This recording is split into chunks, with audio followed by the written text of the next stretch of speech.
And now for our feature presentation. He'll be fine on the mountain.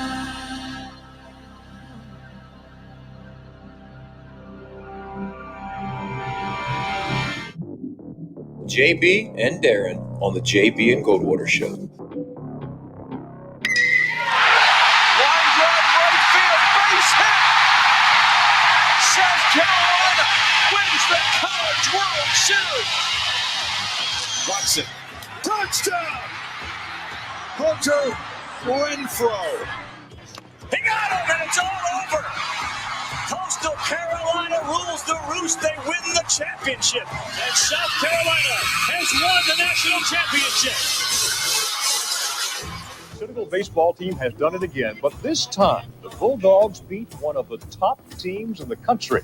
They are giant killers. Get the ball to Bennett. He does.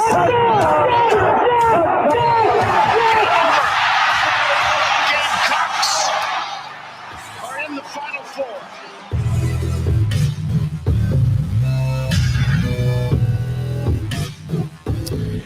All right, greetings and a good Wednesday afternoon, and welcome aboard the JB and Goldwater Show, live, loud, and online, driven by our friends and yours at Stokes Volkswagen. Find them at stokesvw.com. Find us on the JB and Goldwater app. You can download that. It's free in your phone. If you haven't downloaded it, do it. It's free in your phone. And you can watch and listen to our program daily in its entirety between 12 and 2 o'clock. Always go back and check us out if you'd like to, and you can certainly follow us on social media at JB and Goldwater, individually on Twitter at SportsMediaJB and at Darren Goldwater. 843-321-8893 is our phone number. It is also our text line. You can also head to jbandgoldwatershow.com to get a hold of us as well. Pass along your notes, and we'll plug them into our program like Craig has already done on YouTube. Hey, Craig. You can also do that, Twitter, Facebook, wherever you are. Darren will pop those comments up on our screen. If you're not watching and listening, we'll read them to you. How about that? Pretty simple. Couple of guests today, and they're good ones. 12:30, Pat DiMarco, currently now on staff with the University of South Carolina's football team. We're going to talk a lot of offense for that 25-30 minutes. We've got PD on our program. Really looking forward to catching up with him. It's time for Carolina football, part 6 of a 10-part series with Keith Allsep, the host of the Locked on the Gamecocks podcast. That's going to be at 1:20 today, generally at 1:30, but at 1:20. You might be wondering, if you frequently watch or listen to our program on Wednesdays, well, where the hell is JC? He's somewhere on a beach, sipping something strong, in Myrtle Beach, to be a little bit more specific. So we're going to give him the day off and not require him to FaceTime us from whatever part of the beach he's on in his Speedo. We want to save all of you from that. The Pac-12 president has called the SEC predatory. Okay. We'll get to that in a little while. We've got an Olympic update to pass along. ESPN has released their preseason top 25, and some great news for Gamecock baseball came out this morning. By the way, we'll also talk to John Whittle tomorrow, so he'll be able to kind of recap some of that stuff on our program. But first and foremost, Darren, thank the good Lord, it is not raining. It is cloudy, but no raindrops yet. Good afternoon. Might actually be able to grill tonight. So I think it's going to rain, but I've been trying to grill for the last couple of nights. Normally, this is a good day because it's Scherzer Day and everyone's excited because the Nationals are going to win. But it's Scherzer Day in L.A. today. He'll make his Los Angeles Dodgers debut tonight in a very raucous atmosphere with the Astros in town. That was their first visit to L.A. in a packed stadium since the World Series and since the trash cans. And it was loud in L.A. last night. So I'll watch some of Max Scherzer's debut tonight. Trey Turner has yet to play for the Dodgers, for all of you who are so interested in what I care about. Yeah. No. I'll speak for all of them. I don't think any of them are. But yeah. Good luck to the Dodgers. It matters to me, and that's what matters. As for JC, last update via Instagram was rain. So we know a lot about that because we're not so far from him. Yeah, we've had plenty of rain the last few days, and I'm done. I'm done with it. I will say this: walked out this morning. It's still cooler outside because of this, whatever it is, moving through.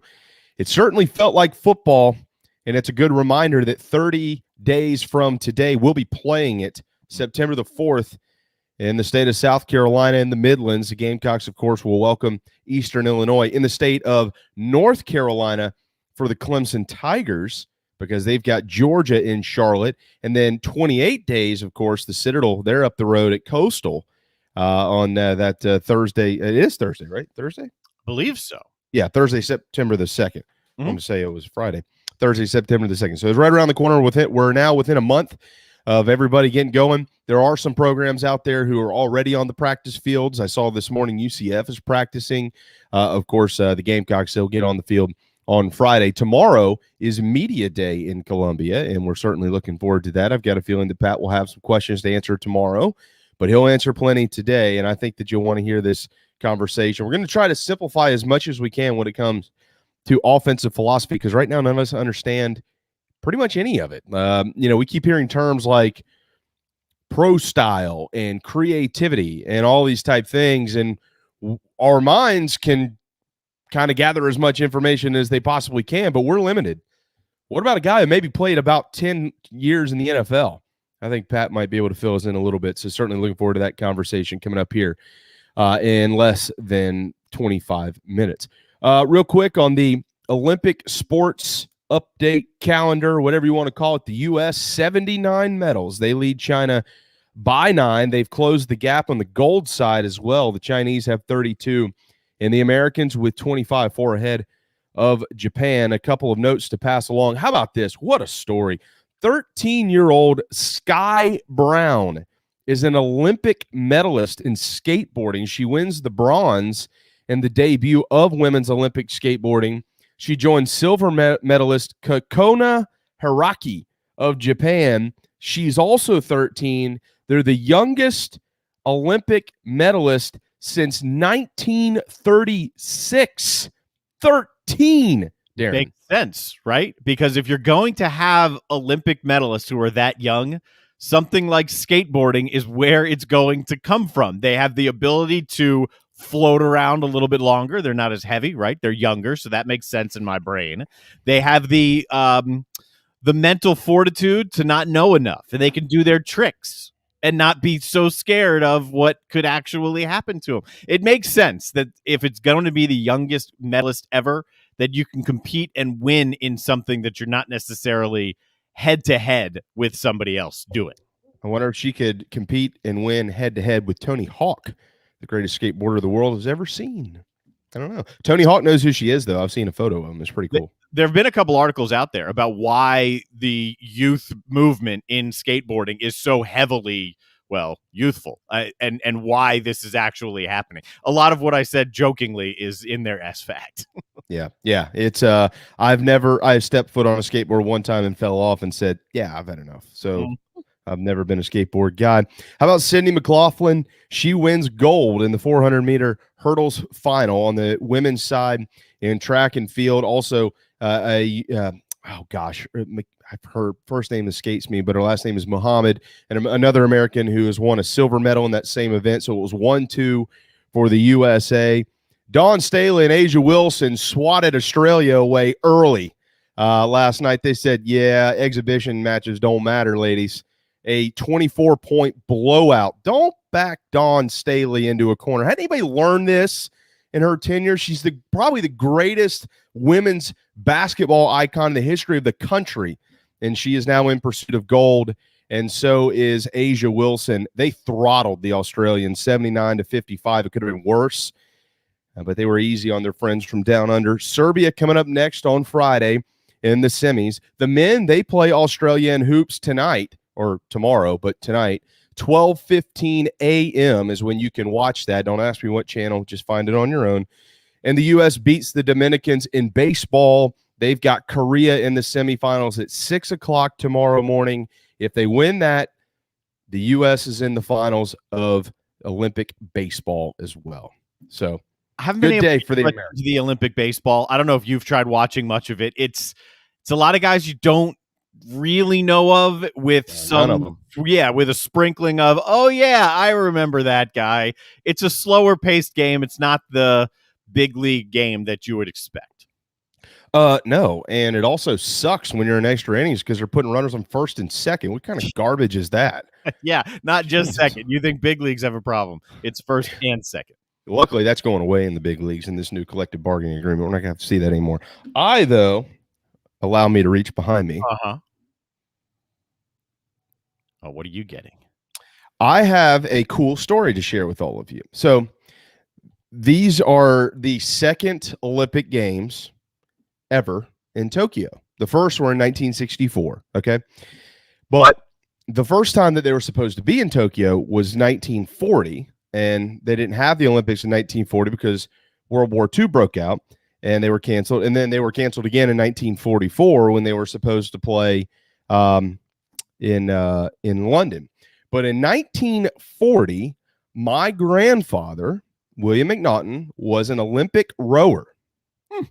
And this is the patch to prove it. This is cut right off of his sweater, and he didn't get a chance to go compete. They were heavy gold medal favorites, and ended up having to go to war, and he did come home from war, but ended up having to go to war. But my grandfather was on the 1940 Olympic rowing team for the United States. I'll always keep this patch. It's one of the neatest things ever. You can see the outside that was cut off of the off of his sweater. And so when I realized, I didn't even realize they were supposed to compete in Tokyo in 1940, and now that they're in Tokyo this year, it makes it all that more meaningful. Pretty cool, huh? That's very cool. There's not a lot of people rolling around who didn't actually go to the Olympics themselves or participate in them themselves that have something like that they can just reach around and grab. That's very cool. Yeah, it's pretty neat, man. He actually, I think they gave him like 2 or 3 sweaters. So there's a couple of these. My cousin has one. I think my mom has one. Yeah, so I'll always have this. Pretty neat Olympic patch there. Figured I'd pass that along. 12:12 on this Wednesday afternoon. Pat DiMarco ahead at 12:30. Thank you, Clint. We certainly appreciate that. Gamecocks got some really good news this morning in baseball. Andrew Eyster will return for his 18th year in a Carolina uniform. At least it seems that way. Eyster did lead the team in batting this past year. Was he the most lethal threat? No, that's Brady Allen, but he's off to pro ball. But he did have the highest batting average. If he can put the ball in play a little bit more, he'd be really high when it comes to batting average. Nonetheless, I don't know what the lineup's going to look like for Gamecock baseball in 2022. But if you had to project today, your 2, 3, and 4 guys are probably there already. Braylon Wimmer, Andrew Eyster, and Josiah Seitler are all returning. And remember, Will Sanders and Julian Bosnick are also back. So there's a very real chance here that Gamecock baseball returns the middle of the lineup and their front-end guys on the weekend, 1, 2, Friday, Saturday. That's great news for Gamecock baseball. As many guys as they lost, and a lot of them are arms, and they are having to replace a lot. We all understand that. That's good news. Do those guys end up hitting in the middle of the lineup? I don't know. It's August. I have no idea what it's going to look like in February, but I do know this. All 3 guys are in the lineup all year long. And so I think Carolina baseball fans should be pretty happy about that. And we'll see what Chad Calais has to say about Andrew Eyster as well, because he's going to be one of the new hitting instructors. It'll be interesting to see what the approach for the offense looks like next year compared to how it was. But either way, however they swing it, you want those veteran guys back. You want the mixture of the new guys to have some veteran presence and not just guys who have been around the team and have made spot appearances, but like some dudes who have been through it and you can actually lean on them, rely on them, get some advice from them. It's impactful, however successful they actually are themselves. Yeah, we'll have to ask Drew Meyer what it was like to play with Andrew Eyster back in 2002. Yeah, Eyster a lot of jokes floating around here. He's collecting Social Security. He's been around a while. There's no question. Also, some Gamecocks hoops news to pass along. They'll be in Asheville, North Carolina, November the 12th and November the 14th. They've got Princeton on the 12th, and then the winner of Western Kentucky and Minnesota on the 14th up there at the Harrah's Cherokee Casino Center. It's a brand new tournament called the Asheville Championship, so that'll be a neat appearance not too far away from Columbia, South Carolina. Matter of fact, it's less than 2 hours. I drive that through Asheville all the time to go to Maggie Valley. So That'll be a great trip for Gamecock basketball and winnable tournament for them early in the year. Hey, Keith, looking forward to seeing you soon as well. I'll say all right, this again, about that tournament. If you're thinking of a road trip and a basketball game or couple of games towards the end of football season here, this is it. I've been in that arena many, many times since it's been renovated. It's a great spot, and Asheville's an awesome town. You can almost make it a day trip too. It's worth your time to go to this. It'll feel like a big time event in a smaller venue. You're right. I've been in there once. I haven't once? Yeah, just once. Mike Morgan last year, or I can't remember when it was now. Sometime recently, he was up there calling SoCon.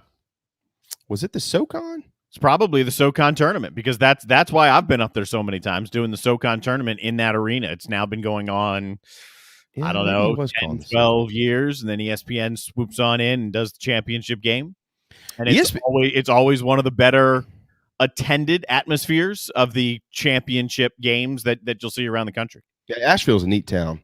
I guess it was the SoCon that he was calling up there. It's ESPN. It's been interesting how they've done some of these.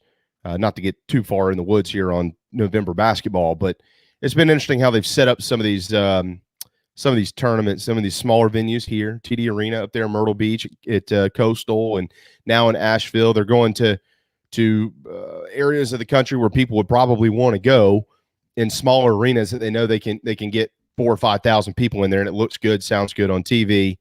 So that's pretty neat. That's pretty neat. Carolina will be competing in that. The women are in a bunch of tournaments. I don't have enough time to get through all of those.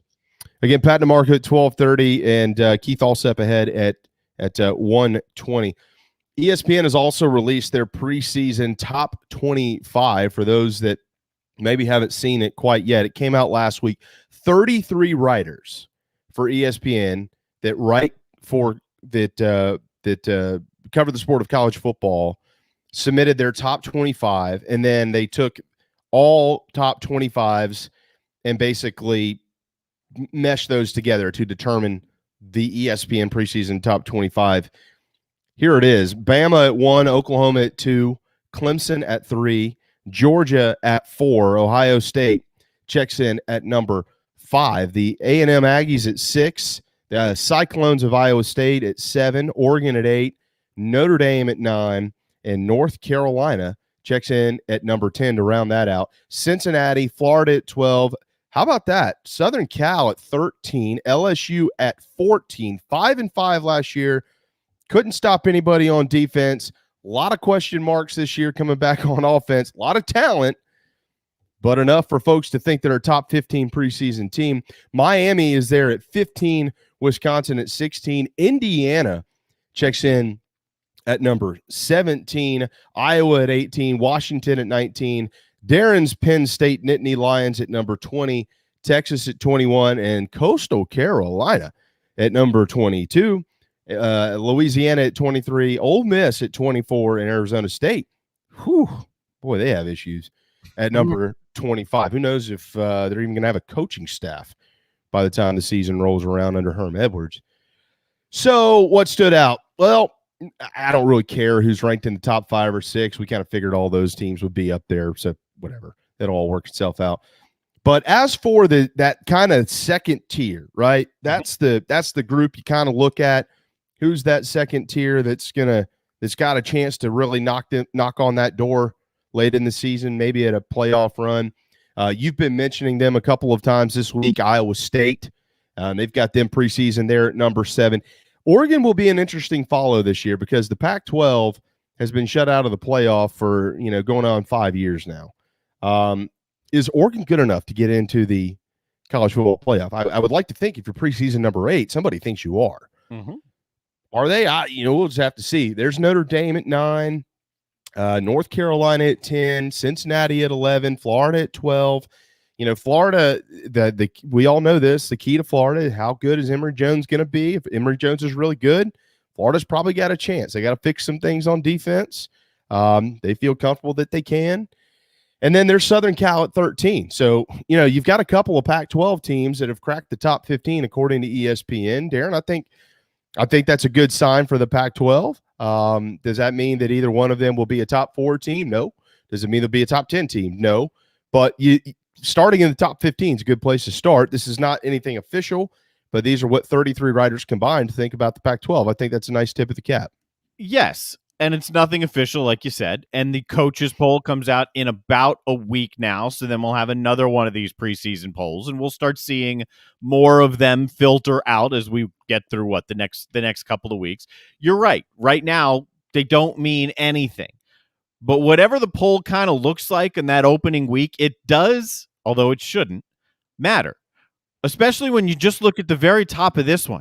You've got Georgia and Clemson right there. Yep. So if you've got Georgia and Clemson right there, and that game opens the year, which it does, that game can impact how the rankings shake out and then how much work is left to be done. Fortunately, whoever loses that game has plenty of time to build their way back up. But if it's a lopsided game, the rankings coming into that game will matter. If it's close, they're both fine. If it's a lopsided game, one of them will fall far and have a long way to go to climb back up. Yeah, so, here that's the question I have. Somebody obviously is going to lose the game. I've got a feeling that these rankings, maybe with the exception of a couple at the end of this top 25, maybe in Arizona State or I can't remember who else is down there, or an Ole Miss or something like that, might differ a little bit from the AP and the coaches. Mm-hmm. Whatever, that's fine.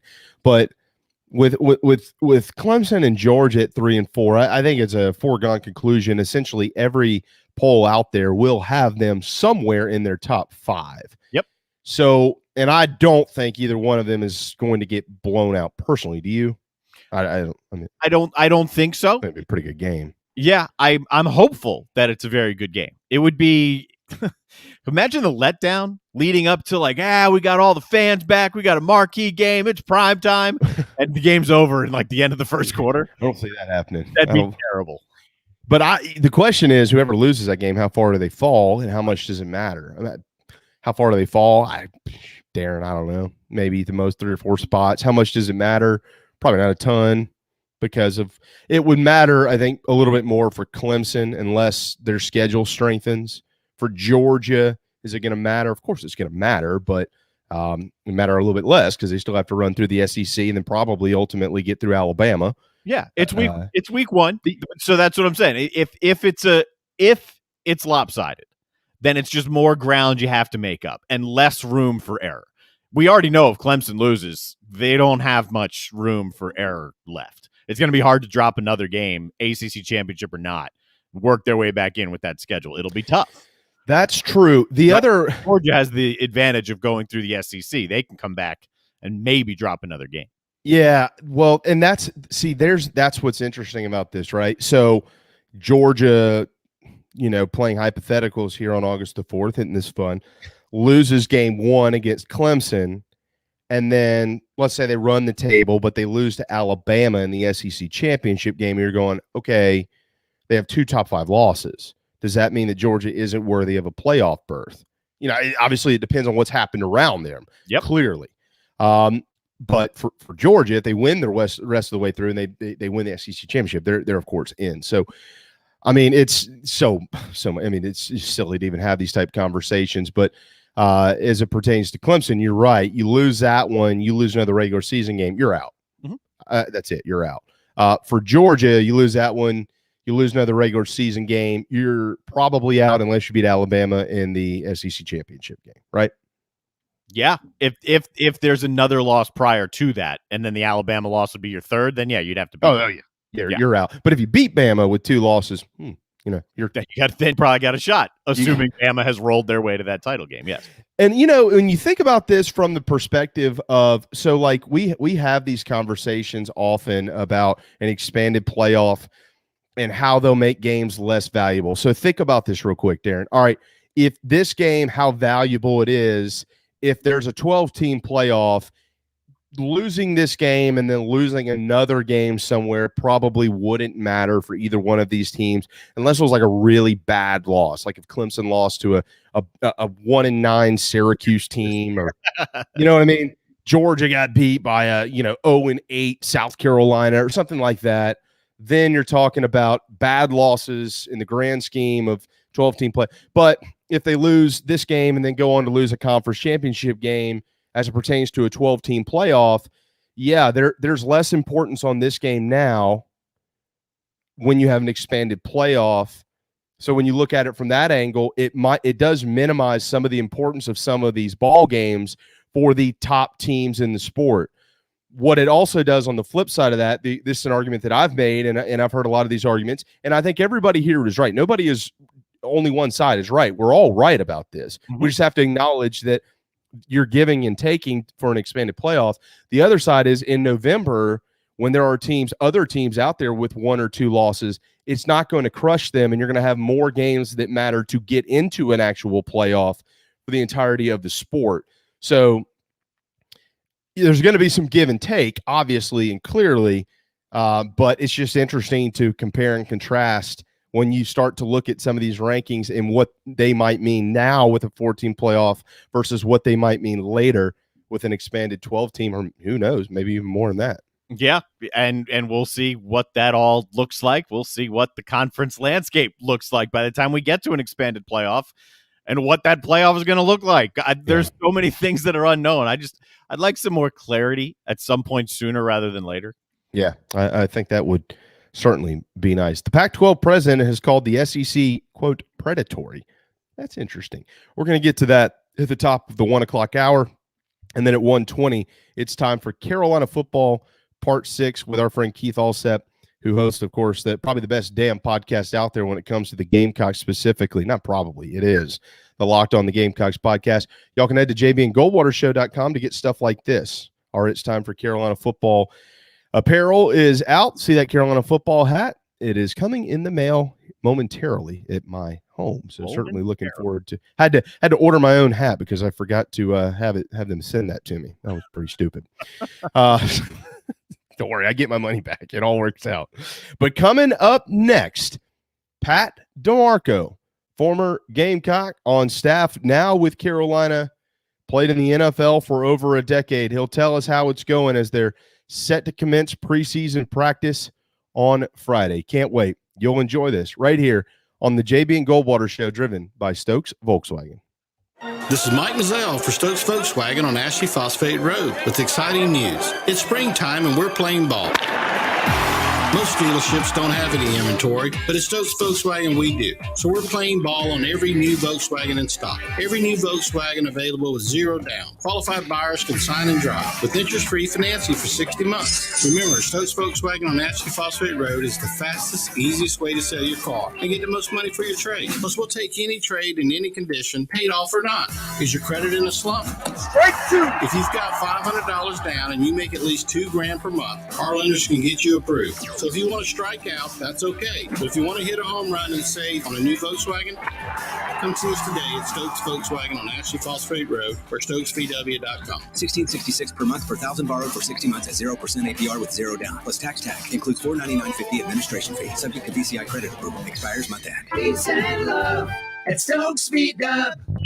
Wando Power Equipment, the trusted home of Hustler zero-turn residential and commercial mowers. There is nobody more trusted in South Carolina than our friends from Wando Power Equipment. They've been providing elite commercial and residential service for over 30 years. Landscape Services have turned to their selection of Hustler zero-turn mowers like the Raptor. Bigger, stronger, faster, and the most durable Raptor Hustler has ever designed. Located on Daniel Island and online at wandopower.com. Wando Power Equipment, owned by the Price family, the home of Hustler zero-turn mowers, rentals, service, and specializing in family and friendship. Shrimping season's back. That means local caught shrimp. That's right, local caught shrimp back on the menu at the Dog and Duck. All 3 locations, Bell Hall, Park West, and Clements Ferry Road, now featuring once again local caught hand-breaded shrimp, plus other daily specials like the Game Day Burger every Wednesday, Rib Night on Friday, rotating taps all the time, and all the TVs you can possibly imagine for whatever you want to watch. The Dog and Duck in Bell Hall, Park West, and on Clements Ferry Road. Ladies and gentlemen, here it is. The other stations are tuned in too. JB and Darren on the JB and Goldwater Show.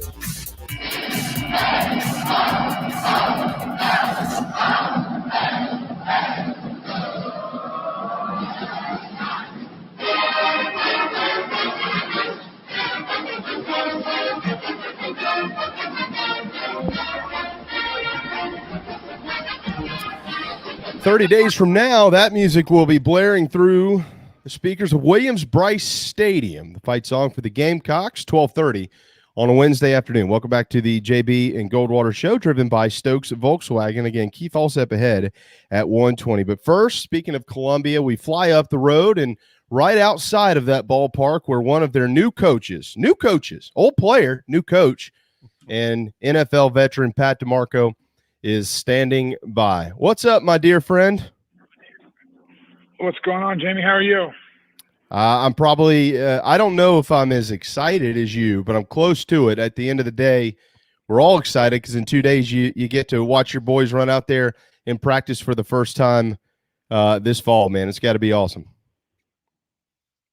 I just got a workout in, and I'm sitting here looking at the practice field and just kind of imagining what it's going to be like here in the next couple of days. It's exciting times here in Columbia, South Carolina. Yeah, always. There's no doubt about that, dude. I appreciate you popping in with us. We're going to keep you for the full 30 minutes, so I hope you've already eaten your lunch. You can deal with that afterwards. Pat, let's get right into it, brother. How's it been for you working under a guy you've known a long time? You played for him, Shane Beamer. What's it been like working for Shane?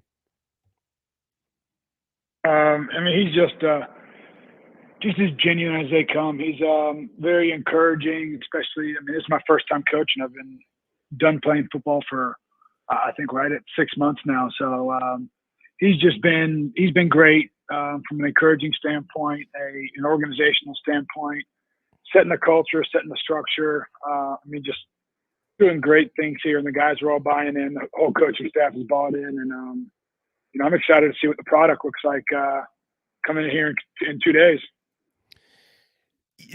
What's y'all's relationship like on a day-to-day basis? Is it the same as it's always been? I know he's been great. I know he's great to work for, but has that ever felt different to you from years past when you played underneath Shane?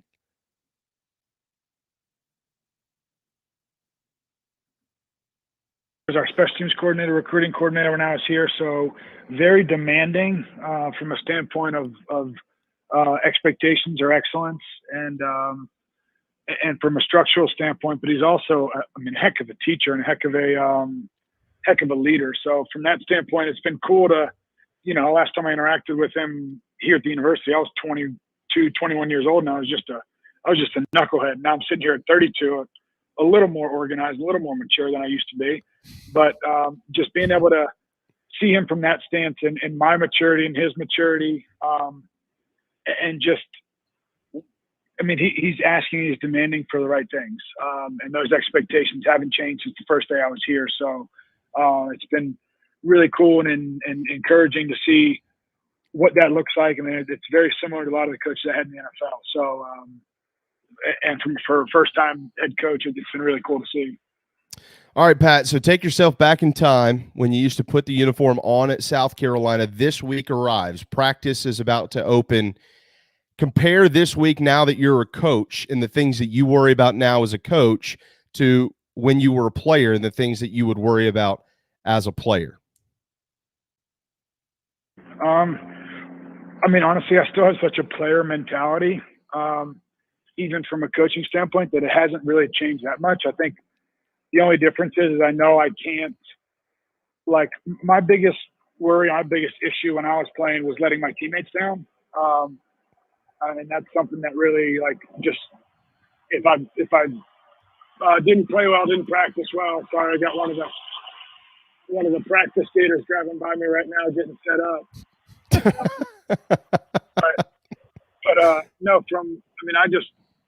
I didn't sleep out at night if I didn't play well because I knew I let my teammates down. So now it's just different because I can't have the impact on the field, like actually physically doing stuff. So now all my work is on the back end and it's behind the scenes.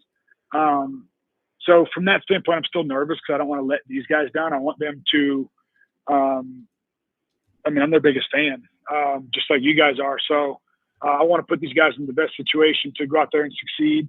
And I guess my biggest worry just as a player was letting them down. So I'm here punching the clock, making sure I'm dialed in and I'm ready to go out here and get them all crisped up for camp.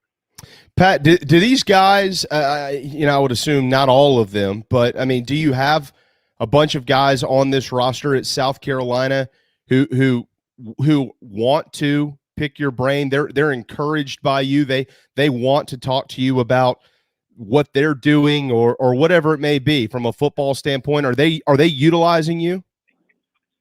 They are. And I think a lot of, I'm an analyst. I'm kind of behind the scenes. I'm not able to do on-field coaching, but in the classroom. And I try to hang out with the guys a lot. I try to be a resource for them, not only from a playing standpoint, but from a maturity standpoint, from knowing the university and knowing what Columbia's like, for knowing the Gamecock fans and stuff like that. So I try to eat lunch with them. I try to have breakfast with them. I try to socialize and make myself known so they know that I'm like a safe place. They can come to me as a resource for on the field stuff, for NFL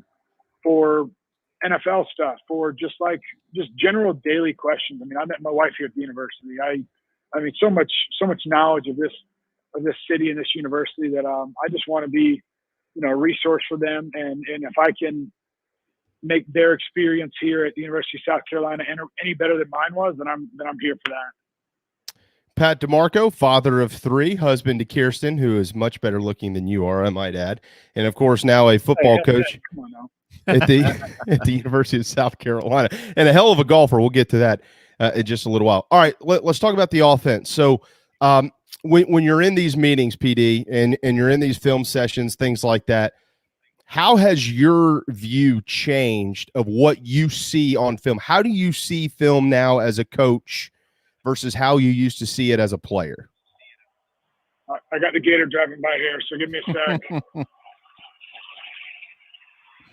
I mean, I was always a perfectionist as a player. Like, if my feet weren't in the right position, I was very critical on myself. And I'm still that way, I guess, as an analyst, critiquing tape. But I'm also learning that these are 18, 19, I mean, not learning, but expectations should be different. These are 18, 19, 20-year-old kids that are learning their body, that are figuring it out. So I've realized that I have to give a lot more grace to these guys than I gave myself.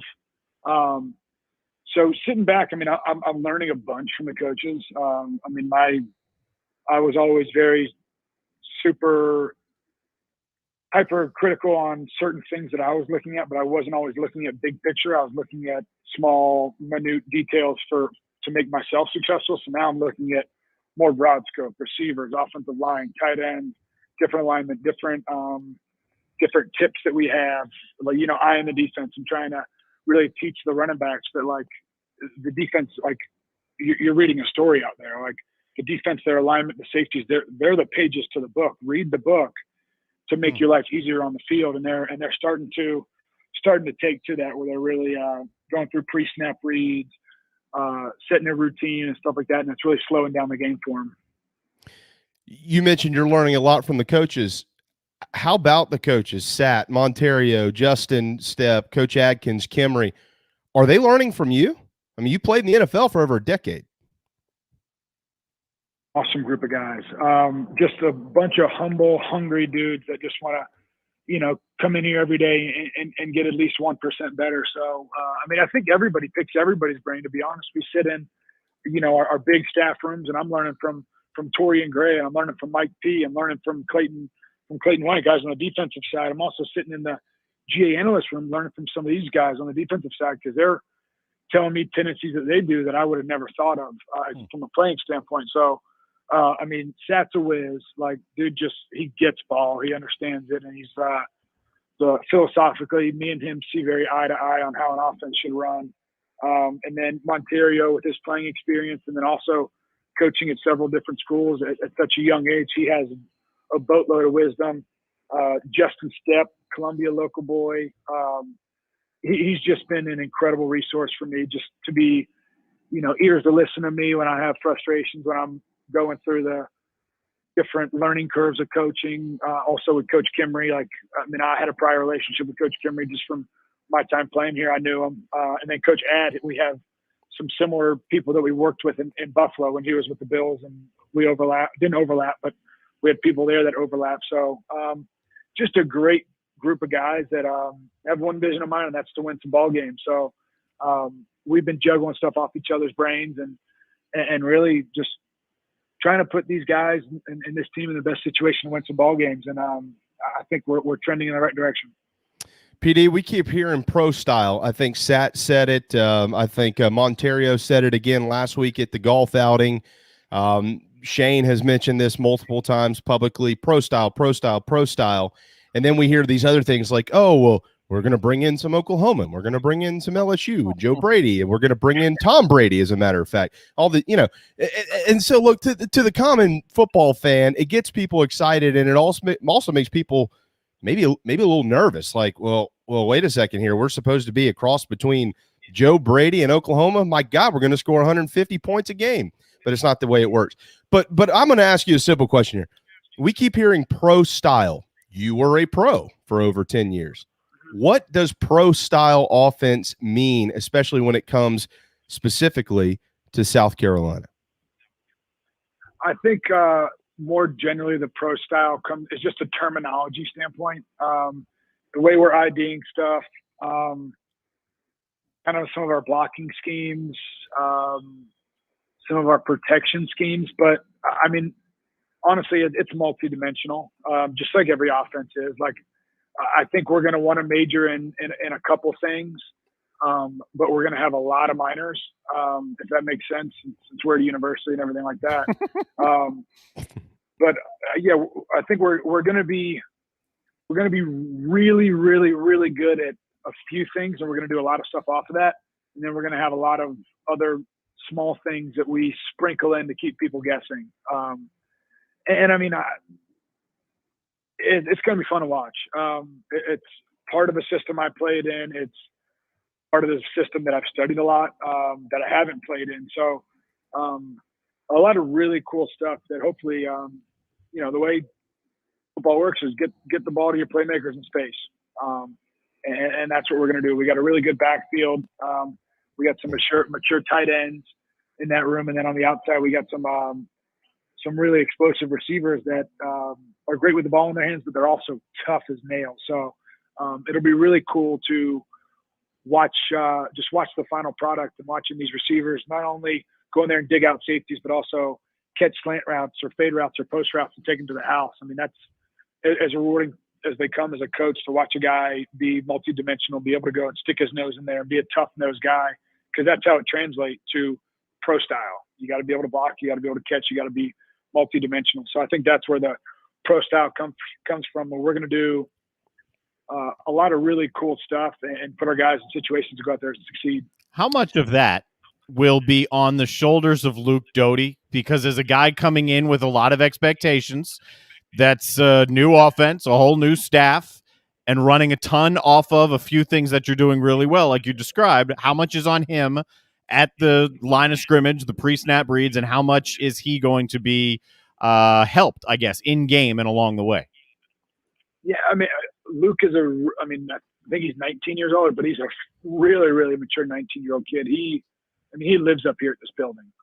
There's not, just a couple times a day when I walk by Seth's office, but Luke isn't in there picking his brain. So he's got, quite frankly, one of the best quarterback coaches, I think, in college football and offensive coordinator in college football and Coach Satt to really dial him in and get him ready. And, it's going to be a lot on his shoulders, but if you look at our team last year, we were really, really good at running the football, and we're returning most of the guys up front. So if we can win the line of scrimmage up front with those guys, it'll really alleviate a lot of the stuff for Luke, and especially having guys like Eric Douglas and Gwinney and Nick Muse to really take some of the burden off of Luke and be like, hey, dude, like, don't worry about the front. We'll handle the front. We'll get the calls up front. You watch the safeties, you dissect them deep, and you put us in the best play call, and we'll handle blocking them up. So we got a mature group, and just the culture growth from spring ball till, today,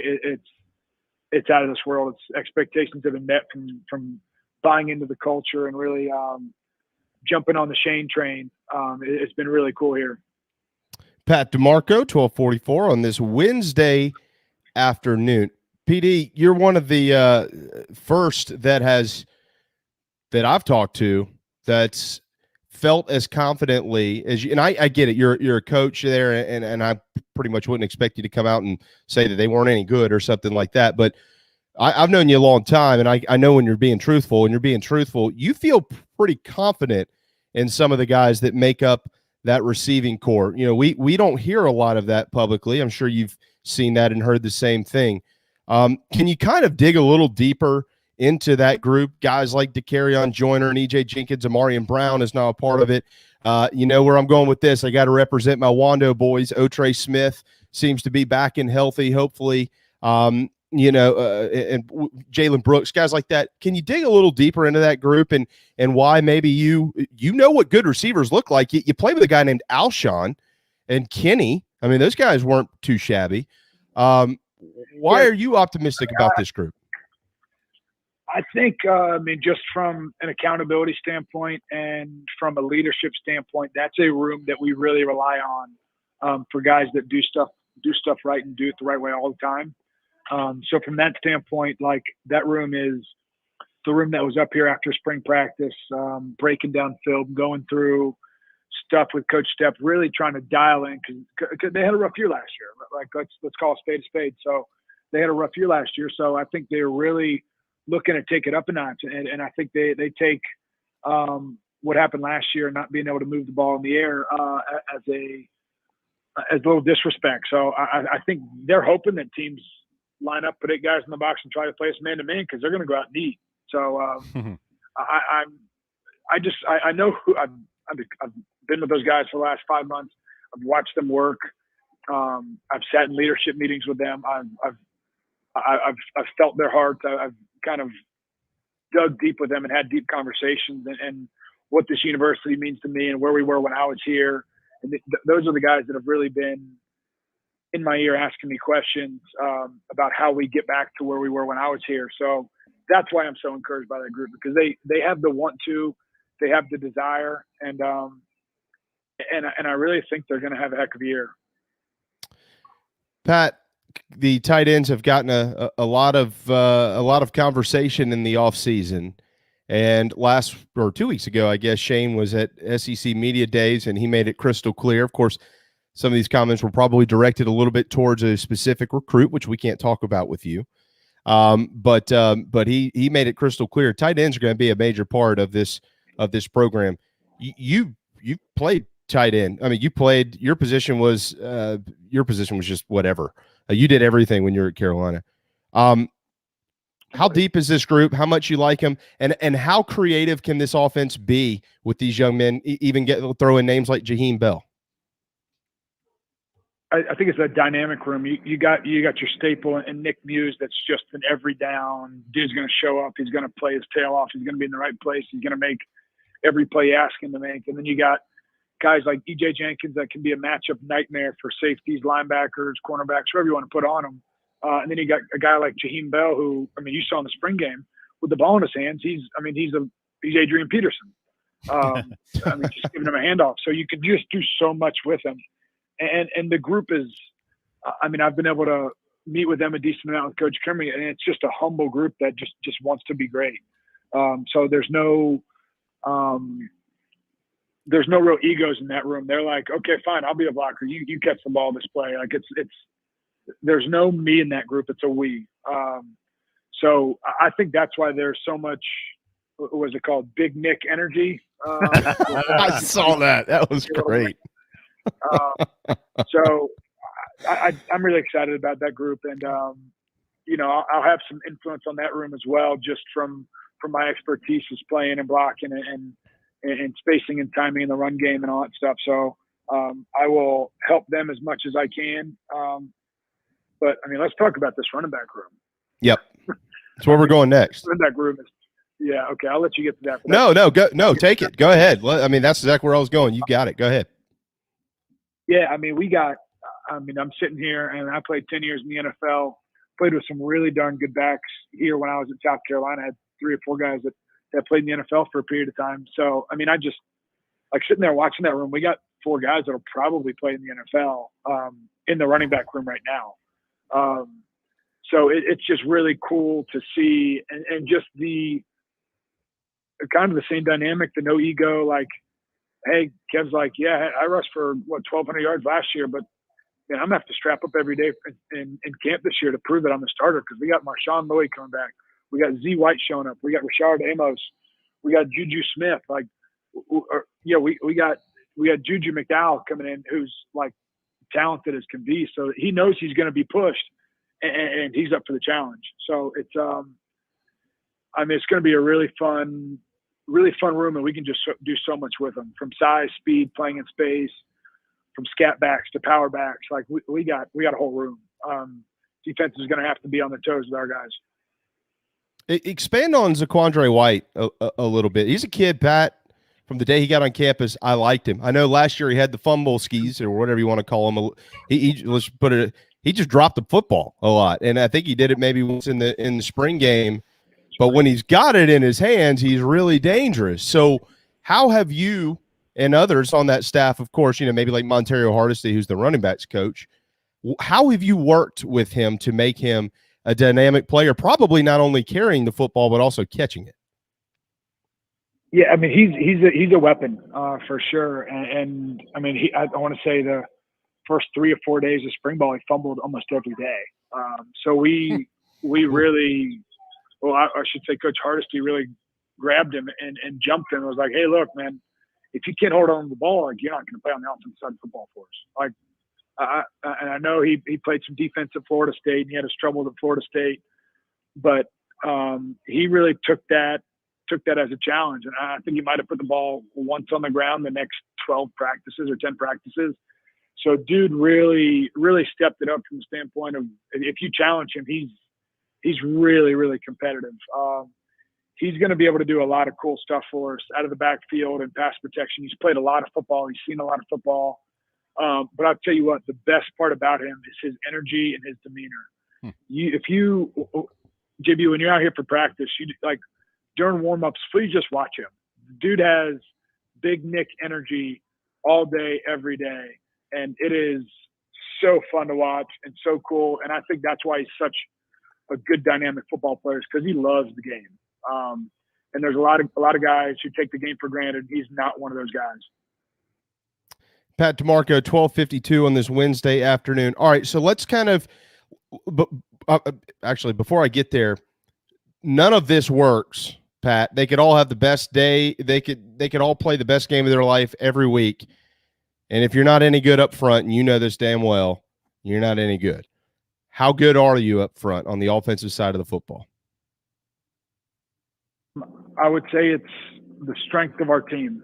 I think both interiors, from the offensive defensive line, it's our most mature positions. We got a bunch of seniors, fifth-year guys up there. We got a bunch of guys that have played a lot of football up front. So I think, you saw it last year. I think Kevin had 500 or 600 yards rushing before contact last year. Yeah, most in the conference. Kevin's good, but he's not that good. If you look at the NFL, you try to find numbers like that, and you probably won't find it. Right. So, these guys were really locking people up and keeping guys off the back to get Kevin to make plays in space. So, I think it's a huge tribute to the line, and also just the chemistry that they've built with the backs. And I even saw that happening during spring ball, where Amos popped a big run, and the line's meeting him 25 yards downfield, chest bumping in an inside drill. And it's like, hey, guys, I know that was a good play, but we got to line up and play the next play. They're like, hey, we're good, man. We're going to celebrate our good plays. And I'm like, heck yeah, I love that. It's building the team. It's building the chemistry. It's building the culture. So it's that's going to be a really fun room to watch, a really good room, mature room. I think is going to be the anchor of our team, and they're led by Coach Adkins, who's been there, done that, and he's a joy to work with as well. All right, PD, couple minutes, and then we'll let you run here, my friend. But I want to ask you about how this all looks against the defense. I know you're not coaching defense, but Clayton White, if you had to draw up a based on what you know now, fall practice is coming. I get it. I'm not asking anybody to give away anything here, but if you had to draw up some type of offensive game plan to go out there and play against this defense coached by Clayton White, what would you be paying most attention to? What have you noticed on defense from a schematic standpoint and from a personnel standpoint? Things that we'll notice in the fall and then other teams certainly will take notice of when they game prep and get ready to go. What he did really good and gave us fits in the spring game was really moving the front and just bringing pressure from many directions without indicators. From my time playing in the NFL, like generally you have an idea of where stuff is going to come from by safety rotation, by backers being plussed over by fronts. And when we kind of did a team review or a review on we critiqued the defense critiqued us, and we were sitting in the staff room as an offense reviewing our defense. We're like, man, I didn't know where the pressures are coming from. And like, I know what I'm looking at. Safeties were too high. They weren't cheated off the hashes. The backers were lined up in the box. We had outside, the defensive ends were both in outside looks. So there wasn't any tips. And he was just firing guys from left and right, which really kind of gave us some trouble. So I would say that his base pressures are really good. And then you get in third down, and he has a lot of really cool exotic stuff that you really have to prep for. And from my time playing in the NFL, like when we install our Thursday, Friday, like we're really trying to zone down where these blitzes are coming from in third down and red zone pressures. Like he's going to give some offenses some big time headaches with a lot of the cool stuff he can do. That defensive line, I'm very intrigued by them. Jordan Birch, Zach Pickens, J.J. Nigbare, of course, a preseason All-American by some. They've added Jordan Strawn and so on and so forth. You played with some pretty elite guys up front on the defensive side of the football, and then, of course, there's a couple of elite guys that followed you at South Carolina, a guy named Clowney. I'm not comparing any of these dudes to Clowney. Nobody compares to Clowney until you do what Clowney does. But comparatively speaking, that era and the amount of talent that you saw on the defensive side of the football up front of the line of scrimmage, how would you compare this group? It's a really talented group, and it's a group that just wants to work. I would say you see a lot from the standpoint of guys that just want to rush the passer if they play defensive line, and then they're just penetrators. But I think we got guys that want a two gap, that want to sit there and engage and shed, and we got guys that want to keep offensive linemen off our linebackers. Like it's 11 guys playing football, and that really starts up front. But these guys really they play with an attitude that is going to be matched by the guys in the back end, and our guys up front are really going to set the tone. So there's a bunch of talent. I foresee a lot of sacks from this group, and just the identity of our team being set by that group up front. On that note, Pat, we're going to let you run here in just a minute, my friend. From what I heard, though, last week you became the talk of the tournament by banging off 350, 400-yard drives that were split in the fairway. Is that true? I hit it pretty good. Oh, give me a break. It was a really fun event. I think we fell up 2 shots short. We didn't make many putts, but we had a lot of fun. I played with Rick Henry and then Josh from the Athletic. Nice. And then obviously Coach Satterfield. So we had a really good group. We had a lot of fun. We missed too many putts, but we had a bunch of laughs and a lot of good football talk out there. Can Satterfield play? Satterfield is coming around. I think he's he was my go-to where I just told him, hey, Sat, put one in the fairway and then let me rip it. Sure enough, he put it out there for me and he let me chase it. So it was pretty good. I hit one. I think we played the par 5s 5 under. We had an eagle and 3 birdies on the par 5, and we didn't have any further than 170 yards out on any of them on our second shot. Whoa! So, and Sat was like, "Hey, I've never seen the course from this distance before." It was pretty funny. That's fun. It's spot on. Who's the worst golfer on staff up there? Uh-oh. Nobody. Come on now, you can't put me in that. We're about to start football. Yeah, is it? I think Monterio sounds like he's pretty bad. He kind of admitted it last week. he doesn't play. Like, and he's one of those guys who's like, golf ain't my thing. I'm not even gonna pick up a club. Oh, okay. He swallows it, but we do have a couple guys that are like, yeah, I mean, my game's pretty good, and then they pick up a club and they're like, oh man, I haven't played in a couple years, so it's gonna be a little, like, it's not really good, man. Just swallow that pill. Well, at least you didn't say Shane. That's probably a good start. I was hoping to play with him. I never got around in with him. Hopefully this offseason, he drags me out to one of his sweet courses he's playing. Yeah, exactly. Well, we'll try to play. We're gonna have to wait till after the season. It sounds like now, Pat. Y'all got some games hopefully to go out and win this fall. I really appreciate it, man. Great to talk to you. I know you're fired up for Friday. I know media days tomorrow. It's a busy week and then a busy August, and then game time starts on September the 4th. Pass along our best to your wife, Kirsten, and all of your children. I guess your latest is now, gosh, what, 2 months? 2 months old? 4 months. 4 months, and she's a 4 months. Wow, where's time going? Holy moly! Hey, you're the man, brother. Have a wonderful Wednesday. Thanks for having me on. Always go get him. We'll talk soon. Sounds good. See you guys later. There you go, Pat DiMarco, Coach Pat DiMarco of South Carolina football. Time for a timeout. The JB and Goldwater Show. We'll be right back.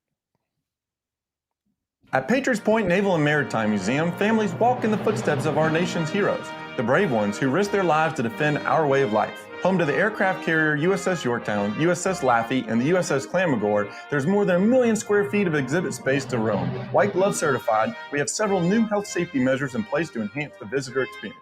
Come for the day and leave feeling inspired. One of the most impressive museums in the country, located right here in Mount Pleasant. Visit patriotspoint.org for more. We'll see you soon.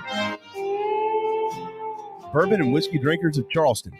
Paddock and Whiskey on James Island and the Terrace Shopping Center on Maybank is your home for the finest and rarest bourbon and whiskey drinks in the Lowcountry. This is where I hang out. Go meet my friends Reed and Chris and try one of their exclusive barrel pick bourbons. They have the largest private barrel collection in the state, and let their knowledgeable staff recommend your next pour. PaddockandWhiskey.com. Let not your heart be troubled. Paddock and Whiskey is here for your next double. We're all friends around here. Paddock and Whiskey, proud partners of the JB and Goldwater Show.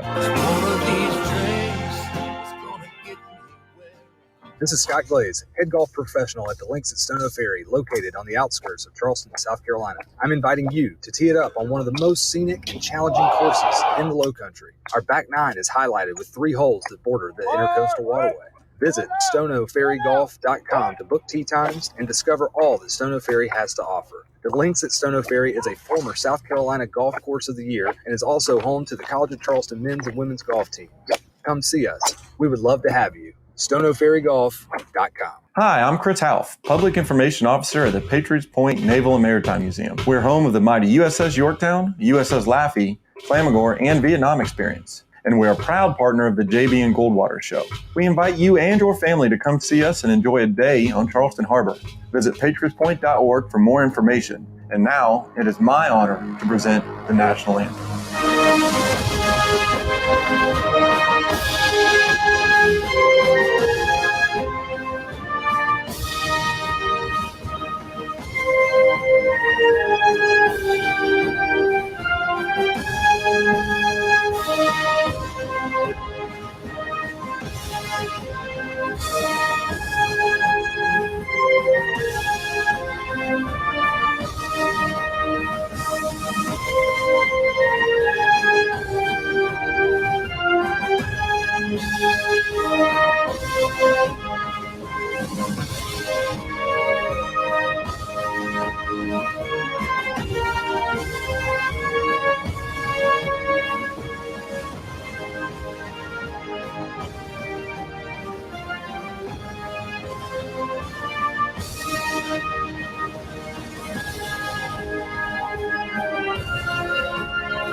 Live, loud, and online.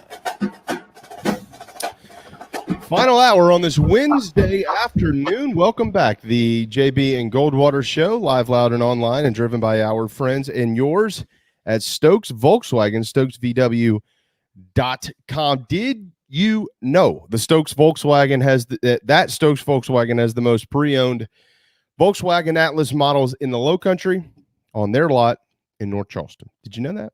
I did know that. I'm sure you did, but maybe others didn't. The reliable and spacious Atlas, one of the most popular models in town, for that matter, really in our whole region. It's a great car. People drive them everywhere. They are spacious. I've sat in one and thought, oh my God, I need to buy this right now. And that might be what we do, believe it or not, because Carrie all of a sudden is in the market for a new car. So take advantage of these deals. They don't last long. Shop the pre-owned 2018 to 2021 Atlas now. Head to StokesVW.com. StokesVW.com. Darren, JB, and coming up at 1:20, Keith Allsep, host of the Locked on the Gamecocks podcast, part 6 of its time for Carolina football here on our program as we head towards the season. September the 4th, 1 month from today, boys and girls, it will kick off in Columbia, the Shane Beamer era. That is. We'll get to some more football here in just a moment. Kind of a little bit to recap what Pat had to say. That first of all, Pat's very well spoken, and he makes this pretty easy when we get to talk to him. But look, I think I could probably share this. Pat and I spent a lot of time together back in the spring, and then into June a little bit.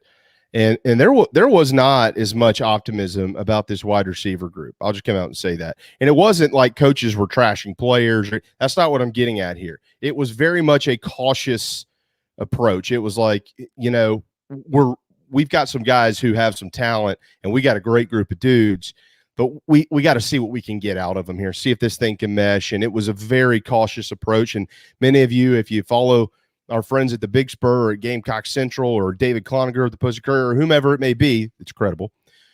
You've heard a lot of that stuff. But, I've known Pat a long time, and so that's why I feel comfortable in saying things like what I'm about to say. When he comes out and says things like that, hey, man, we got some guys in there who can play, and they're hoping that they get man coverage. He wouldn't say that if he didn't mean it, and he's obviously seen that they can be successful. So what I'm getting at here is it sounds like maybe the summer was fairly valuable to some players up there. And then maybe the wide receiver group might have come a little bit further than some of us maybe thought. Hard to not, if you're a Gamecock fan, be fired up after hearing the excitement and the energy in DiMarco's voice. I was thinking as the conversation was going along, as he's describing what he's learned from some of the other coaches, I'm thinking, well, either A, it's probably a combination of A and B. Either A, he fits with his mindset and how he approaches things with what Shane Beamer is trying to do, or B, he has adapted to that a little bit, and he is giving off a very similar feel to when any of these coaches are talking publicly, be it Beamer or anybody else on staff. Certainly. No, there's no way he would come straight out and say it if he wasn't confident. I'm sure he is confident. If you're a Gamecock fan that listened to that, it got you fired up, and it should. Now the question is, how far have they come? And the first time that you see this, right? Because I would expect, especially early on, like against Eastern Illinois, you'll have a chance to see something because they're going to try and stop the running game. Of course, that's what they're going to try and do because that's the strength of the team coming into the year. Can they do it right then? I'm interested because that's going to matter in that opener. There's not a lot that's really going to matter to me if you really try and break down Gamecocks in Eastern Illinois. But when they have single coverage, can they win it? And can they win it convincingly against Eastern Illinois? Week 1 matters for the wide receivers. Yeah, it does. I do think something else that matters is how far this big Nick energy thing has gotten. Nick Muse hit the nail on the head. He's going to be a rich man by creating that. So that's pretty neat if the whole team is utilizing big Nick energy for themselves. I think you all kind of wink, get the point there, right? But yeah, it's so kind of the way that I see this is this is where we are in the spring. And we've got a long ways to go. at the beginning of the spring. And this is where we are at the end of the spring. We've come a little bit, but we got things to work on here. This is where we are in the summer. Yeah, hopefully things are improving. Oh, we're all back. We're about to start fall practice. I feel better about this than I thought. So it seems, we don't know till they play. It seems that there's been a steady increase, progression, however you want to look at this, from that position. I mean, let's all be honest, right? I mean, if we said, hey, what are the two position groups you're the most worried about? Everybody's going to say the same two: wide receiver, defensive back, and then some third linebacker in there. So I chose to talk a little bit more about the wide receivers with a guy that knows a little bit about that. So, but it looks like it's gradually going this way. Now, what does that mean when it comes to week one? I don't think that means all of a sudden you have some elite group out there. I think what it means is you've got a group that you're much more comfortable with than you were before, and that they're going to have a couple of early opportunities to gain some confidence in actual game play. That's what it means to me. It also means that when you see a team like Georgia, you might take a step back. I don't know that to be true. You might not. You might take a step forward. You might not take any steps. I have no idea. But they have positioned themselves, Darren, which is what you always want as a coaching staff in any sport, to kind of start to play better at the right time. We'll see. I mean, the devil's in the details. A lot of the details we got. I mean, I'll be honest with you. I know that you and I conducted the interview, but that was the most detailed interview I've heard from any of the members on staff at South Carolina in a long time. And when you read between the lines with some of that, you can sense that, there's some optimism on the offensive side of the football. And as long as they stay healthy, this fall practice 30-day calendar they've got here is, they could do some interesting things. I think a lot of it too is simply mental, and it's attitude. And what the coaches are doing is they're reinforcing that daily, hourly, by the second, virtually. And it's not just trying to infuse the fan base with some positivity and excitement. It's getting into the players' heads too. Guys, last year, forget it, right? You're better than that. You're better than that. We're putting you in a better position. Forget it.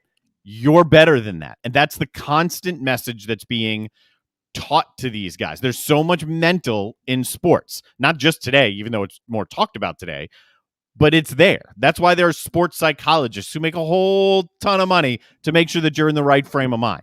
You have to be, because when these guys face adversity, what are they going to rely on? Are they going to fall back on, oh, God, we can't catch the ball? You see that guy dropped it, I just dropped it, we're a group of receivers, we can't catch the ball. Or is it, forget it, scrap it, let's move on, it's done? That's the attitude that this whole staff has been putting in place for the players as much as anybody since they got on campus. I think you really hit the nail on the head, because what a lot of people, and these are going to be detractors, and I'm going to bring Clemson into this conversation here, because how many people laughed at the Clemson football program until all of a sudden they were kicking everybody's ass? I mean, that's what they do now. They kick your ass, period, the end. And everybody, Gamecock fans were numero uno because it's a rivalry. But everybody laughed at Dabo Swinney with some of the, I mean, we all heard it.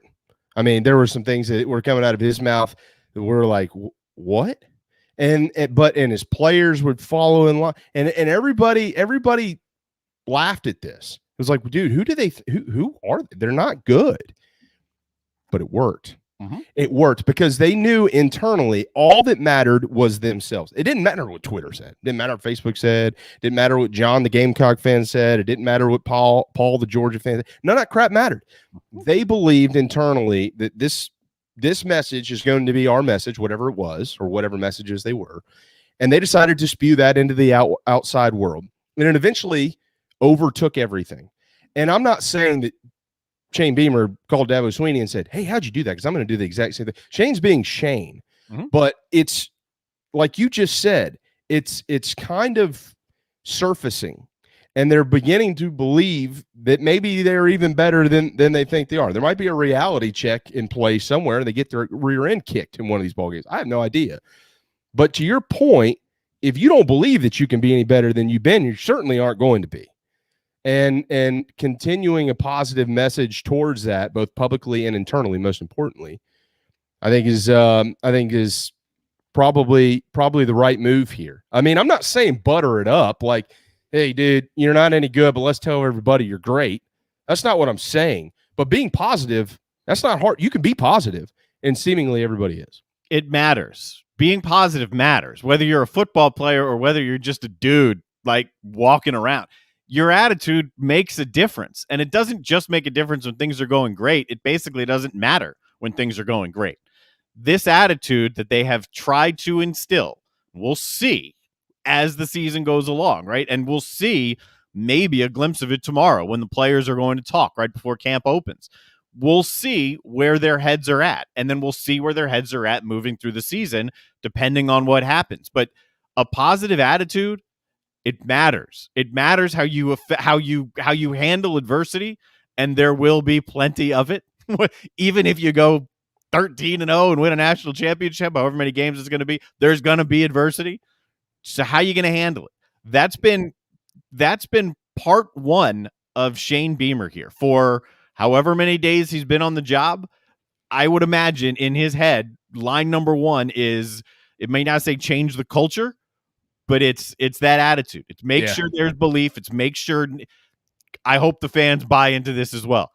Inside our walls, make sure there's belief. And there has to be belief, concrete belief, before this season opens. Yeah. That's what this whole offseason's been. Yeah, it wasn't there last year. I mean, there were guys who had these specific conversations with members of this staff saying, a lot of us didn't want to be here. You sat here and listened to him talk about Luke Doty. He said he's in this, you can't get him away from the building. He spends all his time up here. So we'll get more into that because we do have Keith Allsep coming up. I want to mention this, and then we'll come back to this a little bit with Keith as well, from the Washington State president, Kirk Schultz, who also represents the Pac-12 on the College Football Playoffs Board of Managers, said, quote, what the SEC has done is unify the other conferences in a way that nothing else could have in terms of working together. Talking about the Pac-12 specifically, he says, we don't want to just add teams to keep up with somebody. We want to make sure that we can grow our revenue base, and if we don't, then we don't need them. What he went on to say about the SEC was, quote, a lot of people now are very concerned about the predatory nature of the SEC. More presidents are talking. There's a lot of back and forth, end quote. Well, okay, hold on here. The SEC didn't call Texas or Oklahoma. They called the SEC, number one. That's number one. 4 years ago, number two, both of these teams had conversations with Pac-12, and you had every opportunity to work it out if you wanted to, and you didn't, okay? The SEC ain't knocking on everybody's door across the country. Hey, do you want to be a part of our league? And don't tell anybody about it. They're not predators. That's garbage is what that is. That's like, hey, we know that they're better than everybody else, and we need to find a way to make sure that they don't control the sport. But I got bad news for them. They're controlling the sport. So, I mean, I respect this guy. He's a brilliant guy. I've researched him a little bit. I don't have any problem with Washington State. I've always wanted to visit Pullman. I think it's probably actually in a neat little area up there out west. But to call the SEC predatory, Darren, that is you're saying that the SEC is does everybody know what a predator is? Like, you're saying that the SEC is going out basically trying to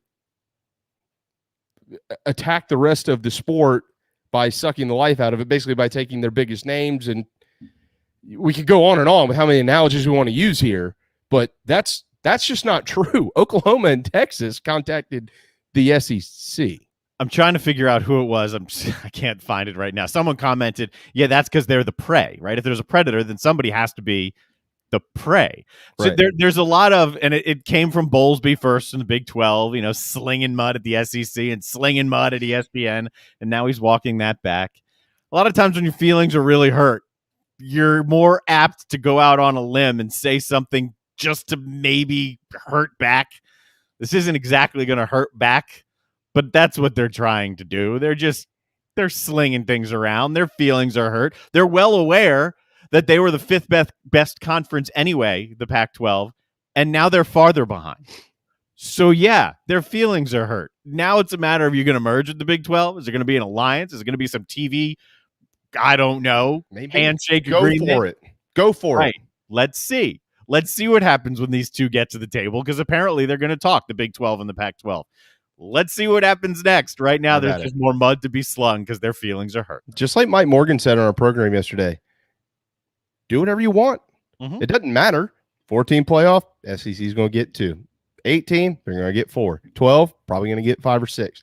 It doesn't matter. All the cards, but it's just, you know what I mean? Like, am I taking it really personal? No, but I just find it funny that there's somebody out there trying to spin this like the SEC is cherry picking the best programs in the country as some major predator of college athletics, which is just not true at all. I mean, a predator would be, hey, Pac-12, we want to let you know that we've invited Oregon, Southern Cal, and Washington to be in our league. That's a predator. They've done none of that. And if they have, instead of saying things like that, back it up with the evidence if you're going to go public with it.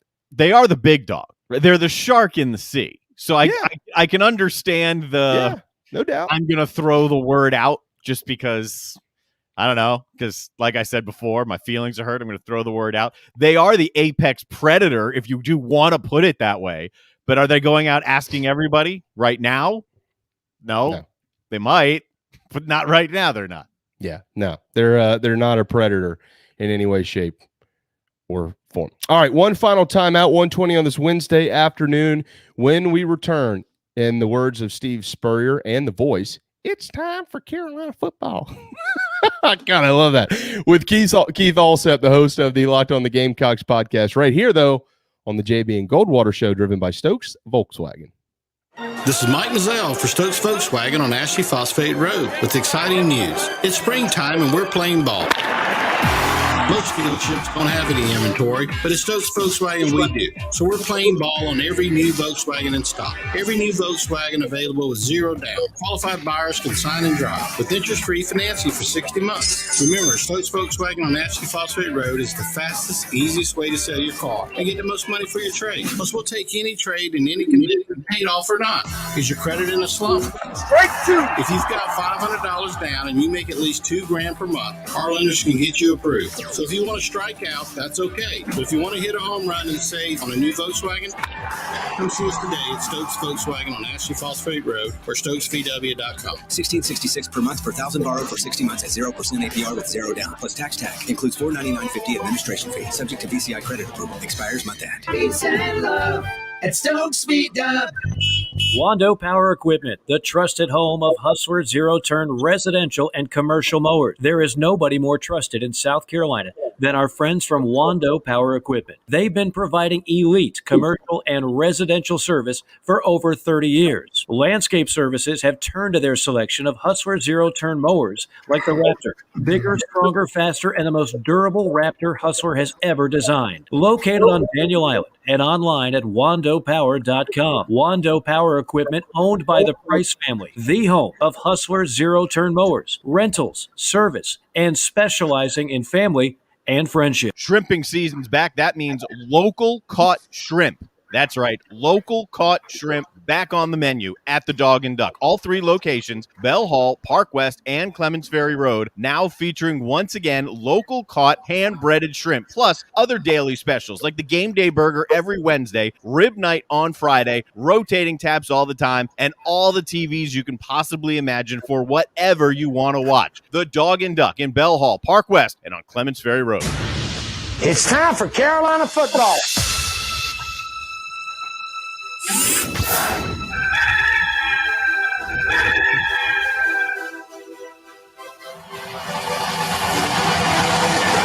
The rain breaks out in Columbia. The electricity here in Columbia, well, it's been buzzing loudly all weekend. Left side, Jeffrey's got space, and a touchdown. This is Rodgers again to the 25, 20, 15, 10. Rodgers scores! Maynard Brown, he's up to the 20 and comes to the 24, bounces outside, and he's still going. He's gone. What a hit! Ball's free, on the ground. South Carolina deserves to have it, and they do. Danny Hill, he'll run. Touchdown! Oh, watch him celebrate now. And the atmosphere, the electricity, the passion of the crowd in Williams-Brice Stadium is second to none. A month away, Keith Allsep, host of the Locked on the Gamecocks, joining Darren and I on the JB and Goldwater Show 125 on a Wednesday afternoon. Good afternoon, my friend. Well, always good to be with you, JB. This, that, and the other. Yeah, well, time to meet with the media boys tomorrow. It's talking season. Well, yeah, this, that, and the other. Yeah, kickers, they're like the Army. Left, right, left, right. Yeah, Lanning Spencer, or Spencer Lanning, whichever one that is. What? Quarterback, good. God, they can't hit the broadside of a barn out here. Yeah, I tell you, man. You miss him. Yeah, you know, he was, and then last week he threw stones at the Longhorns. He just football needs Steve Spurrier. I'm sure, Keith, I'm sure that plenty of folks have asked him to be permanent parts of their programming, ESPN, the SEC network or something. I'm sure he's had 100 offers, and I guess he hasn't taken any of them. But boy, it'd be fun to see him on Saturday mornings. Yeah, I mean, a lot more fun than Lou. I mean, Lou was a comedian. I kept waiting on him to do a magic trick. But like we talked about, the guy that you saw on TV was never the guy that showed up in the football program. With Steve Spurrier, he is just 100% authentic with unfiltered. I mean, I don't know. Maybe he's a play calling savant. He's like a Rain Man. I mean, you combine Rain Man and E.F. Hutton because when he talks, people listen. And I miss him. It didn't end the way he wanted it to or the way really anybody wanted it to. But, boy, it sure was fun until it got close to the end. Yeah, it sure was. It's such a shame that it ended that way. And, I've got them in my family members. I like Spurrier, but how he left us, it'll just always drive me nuts. I'm like, well, you also saw something that you never saw in your lifetime, probably never thought you'd see. So, he put, as we know, Keith, we've recapped this before, and we're not necessarily having to go back down this rabbit holes. I do want to talk to you about Pat DiMarco's comments, but, Steve Spurrier put us on the map at South Carolina, and then he put control of his program in the wrong hands. So what he did, and it didn't work.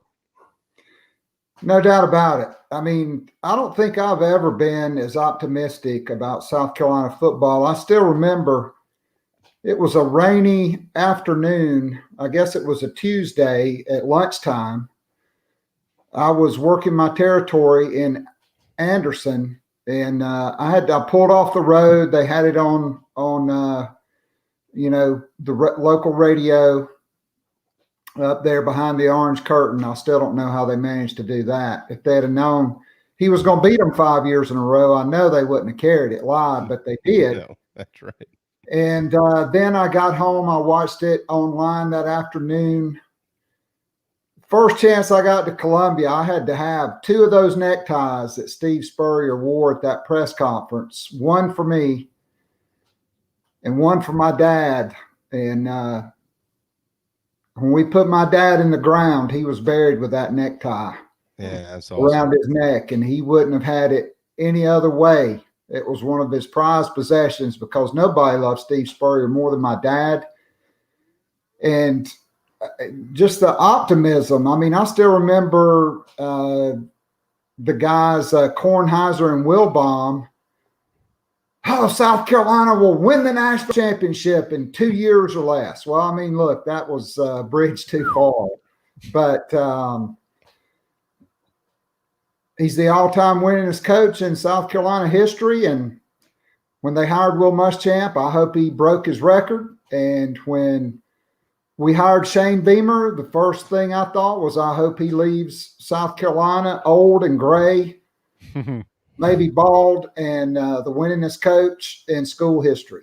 And that's how I feel. And, I certainly think it's going to take some time for him to get South Carolina back to that level, but having a guy like Patrick DiMarco, who was a part of it. I mean, I still remember 2006, South Carolina beat Clemson in Death Valley when one of the Lindsey boys tipped the field goal. And I had to run out and get a cup of the Tiger Paw because they let you out on the stadium. And I think I got one for every time South Carolina's won up there that I've been able to be there. And then I had to go to New Jersey for training the next day. And I was up there for almost 3 weeks, and Patrick DiMarco committed to South Carolina during that time period. And I was working part-time for Gamecocks Central. JC and Tony were over there. Wes was probably in diapers. I don't know. But that's right. I was like, who is this guy? And then it's, it's DiMarco's nephew, the golfer. And then you go online and you looked at the video and you're like, man, this guy is really a football player. I mean, he can play offense, defense. He can run the ball, catch the ball. He played linebacker. He could do it all. And I was like, man, thank God Chris DiMarco is tight with Steve Spurrier. And, of course, he had a great career at South Carolina, a great career. I still remember I threw something the Falcons didn't re-sign him. He wound up going to Buffalo in free agency, where he probably froze his arse off for a few years. But at any rate, you got to go where the money is in that league. Yeah. But just, good times. And, there were a lot of great, highly rated players, but there were a lot of guys that South Carolina was their only offer that, whether it was Spurrier or Ellis Johnson or Brad Lawing or G.A. Mangus or Shane Beamer finding guys. All there was a mixture of those kind of guys that made up those great 11-2 teams that, quite frankly, probably underachieved, but nonetheless.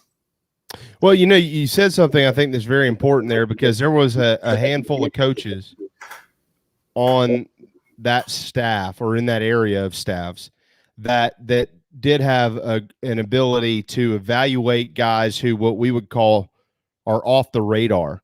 And, I'm not sure if the story specific to Pat or not, but, Spurrier is the one who called Shane, and gosh, I can't remember who else now, but he called somebody else up in Columbia on staff and said, well, I just want to let you boys know that we're going to offer Pat DiMarco. And they said, who? And he said, I'm telling you, this guy, he's a player or whatever. But that, that's my point is you've known Brad Lawing for years. You and Brad are tight, and Shane and these guys, they all had an eye of being able to identify who wasn't listed in the Rivals top 250 as well as who was. And in order to be able to identify those type of guys, you have to know whether they fit in your program or not, period. And Steve, of course, knew that a guy like Pat DiMarco fit his program. Of course, Pat DiMarco also told Steve, let me think about it and I'll call you back. And Pat's dad said, who was that? He said, that was Coach Spurrier. He just offered me a scholarship to play football. He pulled the car over and said, get your ass on the phone and call Steve Spurrier back. You're going to Columbia. So, but those things are out there. And I think as that translates to where we are now, we just talked to Pat a little while ago. I don't know this to be true. I'm only speculating here, Keith, but you have so many connections to the Carolina football program. I've got a bunch myself. We all know people who do. And we hear similar stories about this staff. Justin Stepp and Monterio and Coach Adkins and Clayton White and these guys who they have this ability, it seems like, to find talent, but we're also hearing stories of guys that they're finding who fit the mold at South Carolina. Don't know how this going to play out. Don't know if it translated in wins. I don't know what it means.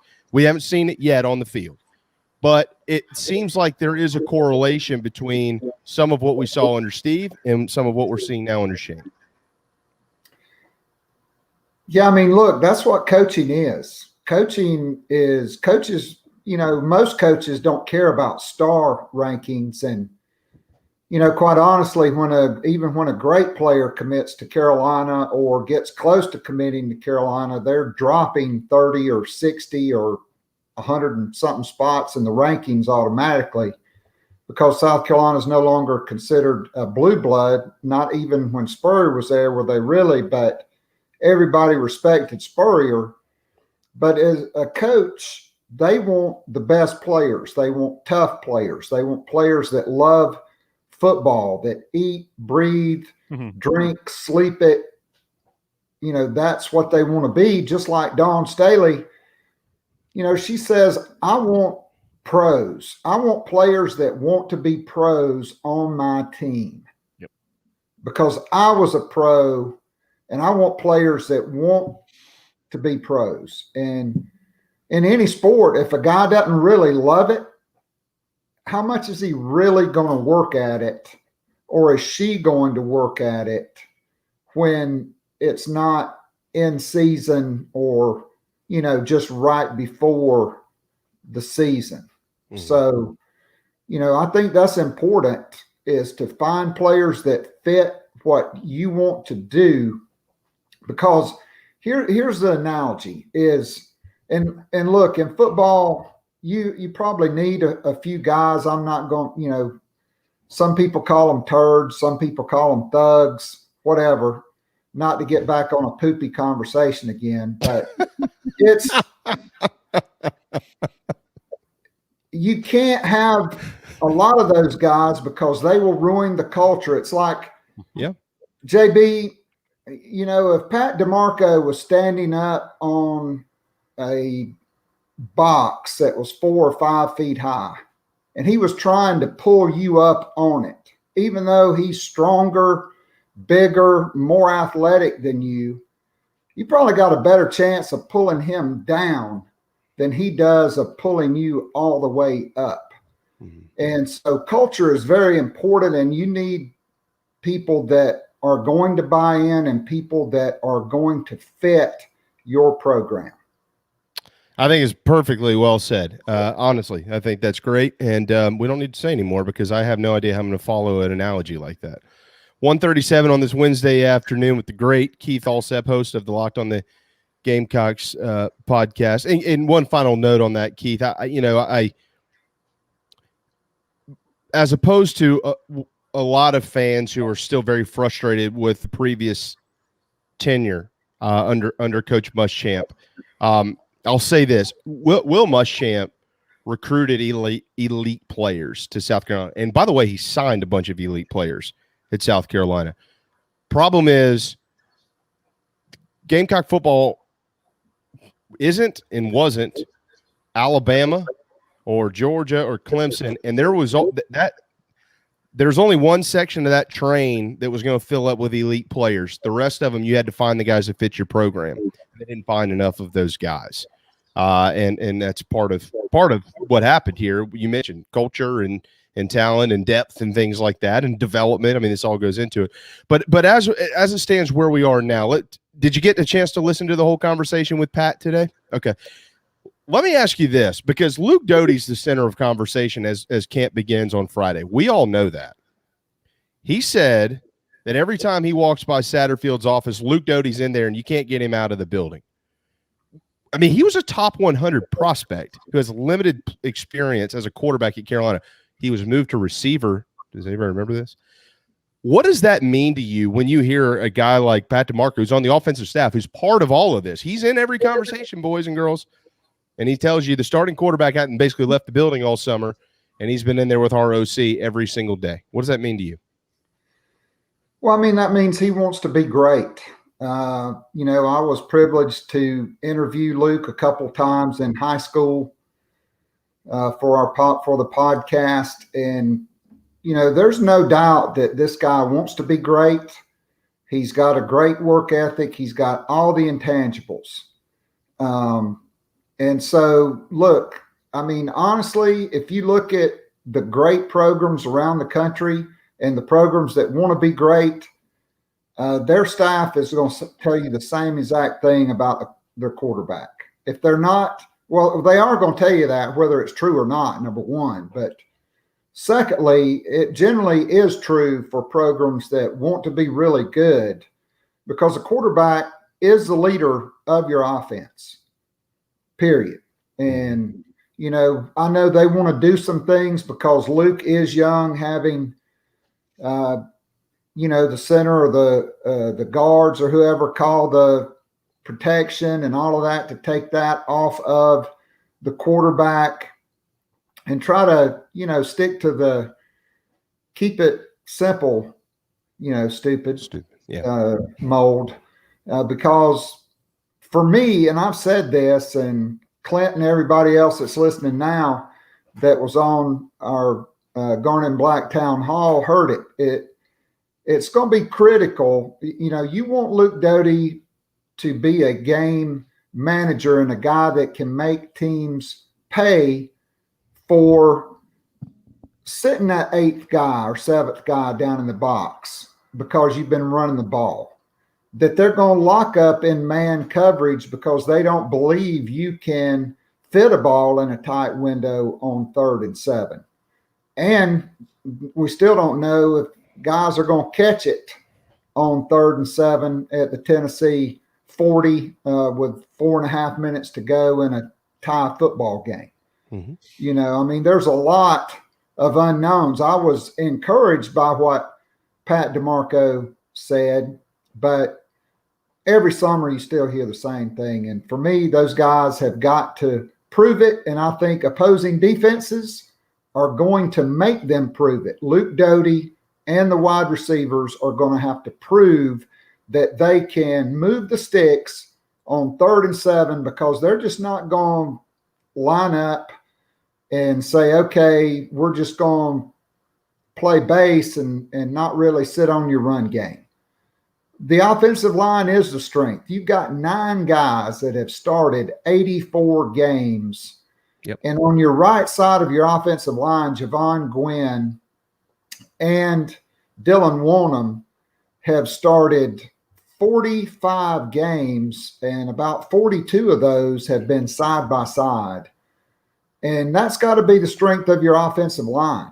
I mean, you're going to run the football. You're going to utilize your tight ends. I think Jaheim Bell, outside of South Carolina's, hardcore football fans, the rest of the SEC is getting ready to find out who this guy is. And along with E.J. Jenkins, to me, the real X factors, no pun intended, at wide receiver, Amarian Brown. Can he stay healthy? Can he make defenses pay? Because he is a legitimate 4-3 guy in the 40. And there's not that many of those on the planet. Guys that legitimately run sub 4.4 electronically in the 40. Not handheld, not a coach telling you a guy did it, but legitimate guys. And then Xavier Legette. Okay, we've heard about him since his true freshman year, the jaw-dropping plays in practice. And you go out in the games, and it's drop, can't stay healthy, can't make the catch. Justin Stepp said he's been healthy, hadn't had a chance to coach him, but he's had a great summer. And to me, if South Carolina's offense is going to be the mix of what they want it to be, those 2 guys go a long way, along with Luke Doty, in fulfilling those hopes and dreams of vaguely resembling Oklahoma or 2019 LSU. Keith Allsep here, 144 on a Wednesday afternoon. I totally agree with you. I think that the word development is what continues to stick in my brain, because to a point that you made a minute ago, and you know exactly what I mean here, every year for the last few years around this time and throughout practice, we would hear how great this guy is and how great that guy is. The Jalen Brooks situation. My God, if we could just get Jalen Brooks eligible, holy moly. And then, you know, Jalen Brooks, I mean, this poor kid, the weight of the world was on his shoulders. I mean, there's no way he wasn't hearing that. He was a deer in the headlights out there for the first couple of ball games. So the comments don't bother me. As you mentioned, every coach, probably with the exception of Saban, tells you this time of year, well, this guy's pretty good, that guy's pretty good, or whatever. But it's what's going on behind the scenes. Are they actually developing? Are they gaining confidence because they're improving? You know, is it coach speak, or is it optimism? You know what I mean? Like, there are differences in these terms here. And what I have found in digging, and again, they got to go out and play. They prove all of us wrong here, me specifically. I'm trying to be a little more optimistic than probably some. But what I have found in digging around is from a development standpoint in the last 6 months, it's night and day from what it used to be. Like, there's actually real development going on. And to Darren's point a little while ago, a lot of that's right here. And we got to remember, like, a lot of these kids they signed, they were being recruited by Georgia and Clemson and Florida and Alabama and everybody else. Not everybody was recruiting these kids because they suck. So what happened when they got on campus? We're not going to see it till they get in the game. I get it. But early returns are the development side of things is drastically improved from where it used to be. Yeah, well, I mean, look, I'm not trying to throw shade on anybody, but my patrons, I just tell it like it is. Yeah. And quite frankly, this is the first time any of those wide receivers have been coached by a legitimate SEC level wide receivers coach. I agree. Brian McClendon was a running backs coach, and a damn good one, and he recruited great running backs to Georgia. But even Georgia fans will tell you, when he took over the wide receivers, they went downhill, and they weren't all upset to see him go. And there's another case of Will Muschamp, just like Steve Spurrier, putting control of his program in the wrong hands with Brian McClendon and Travaris Robinson, who might be a great defensive backs coach, but I mean, the last couple of years when he was calling it, it was more like Wally Burnham than Will Muschamp. I hadn't heard that name in a while. Let me interrupt you. Let me ask you this question real quick. Do you think that was a case of Will Muschamp? If you had the scale right here, okay, can he coach or can he recruit?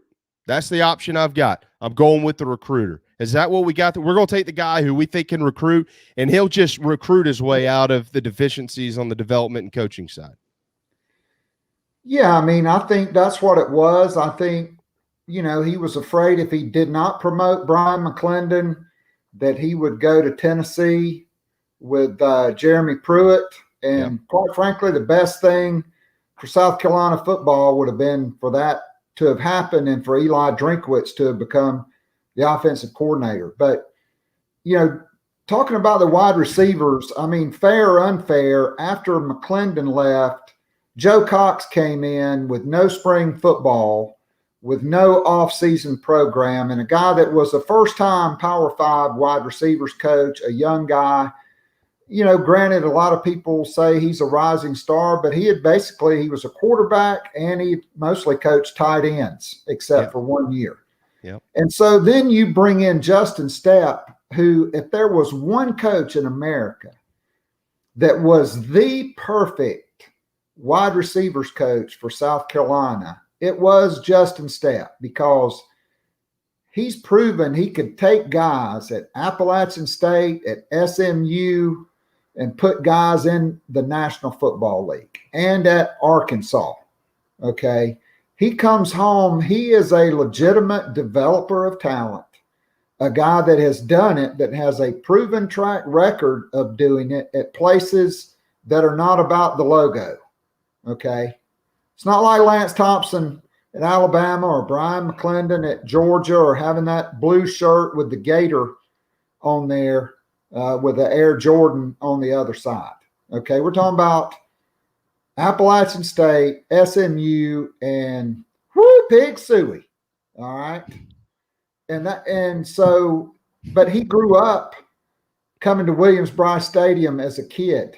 Yeah. He grew up with both parents as alumni of the University of South Carolina. And not only does he have a reputation of being a great developer of talent and a guy that's proven he could do it, but he has a proven track record of recruiting guys that are big-time players, and then finding those guys like Kylie Horton, that plays 8-man football at Clarendon Hall, that's almost 6'4", 190, and runs 4.4 and jumps out of the gym, that he develops over the course of their career, and then they go to play in the National Football League, as well as signing a bunch of 4-star dudes when he was at Arkansas. Yeah, I mean, I think that's the look, Keith, we can sign everybody you want to, but if you can't develop these kids on campus, it doesn't matter. I mean, it just doesn't. And I mean, Brad Lawing is the perfect. I mean, I'm gonna call him your guy, Brad. Is the perfect example in all of this of anything. I mean, he took Clowney, and there's a lot of guys out there who wouldn't know how to coach Jadeveon Clowney because it was Jadeveon Clowney.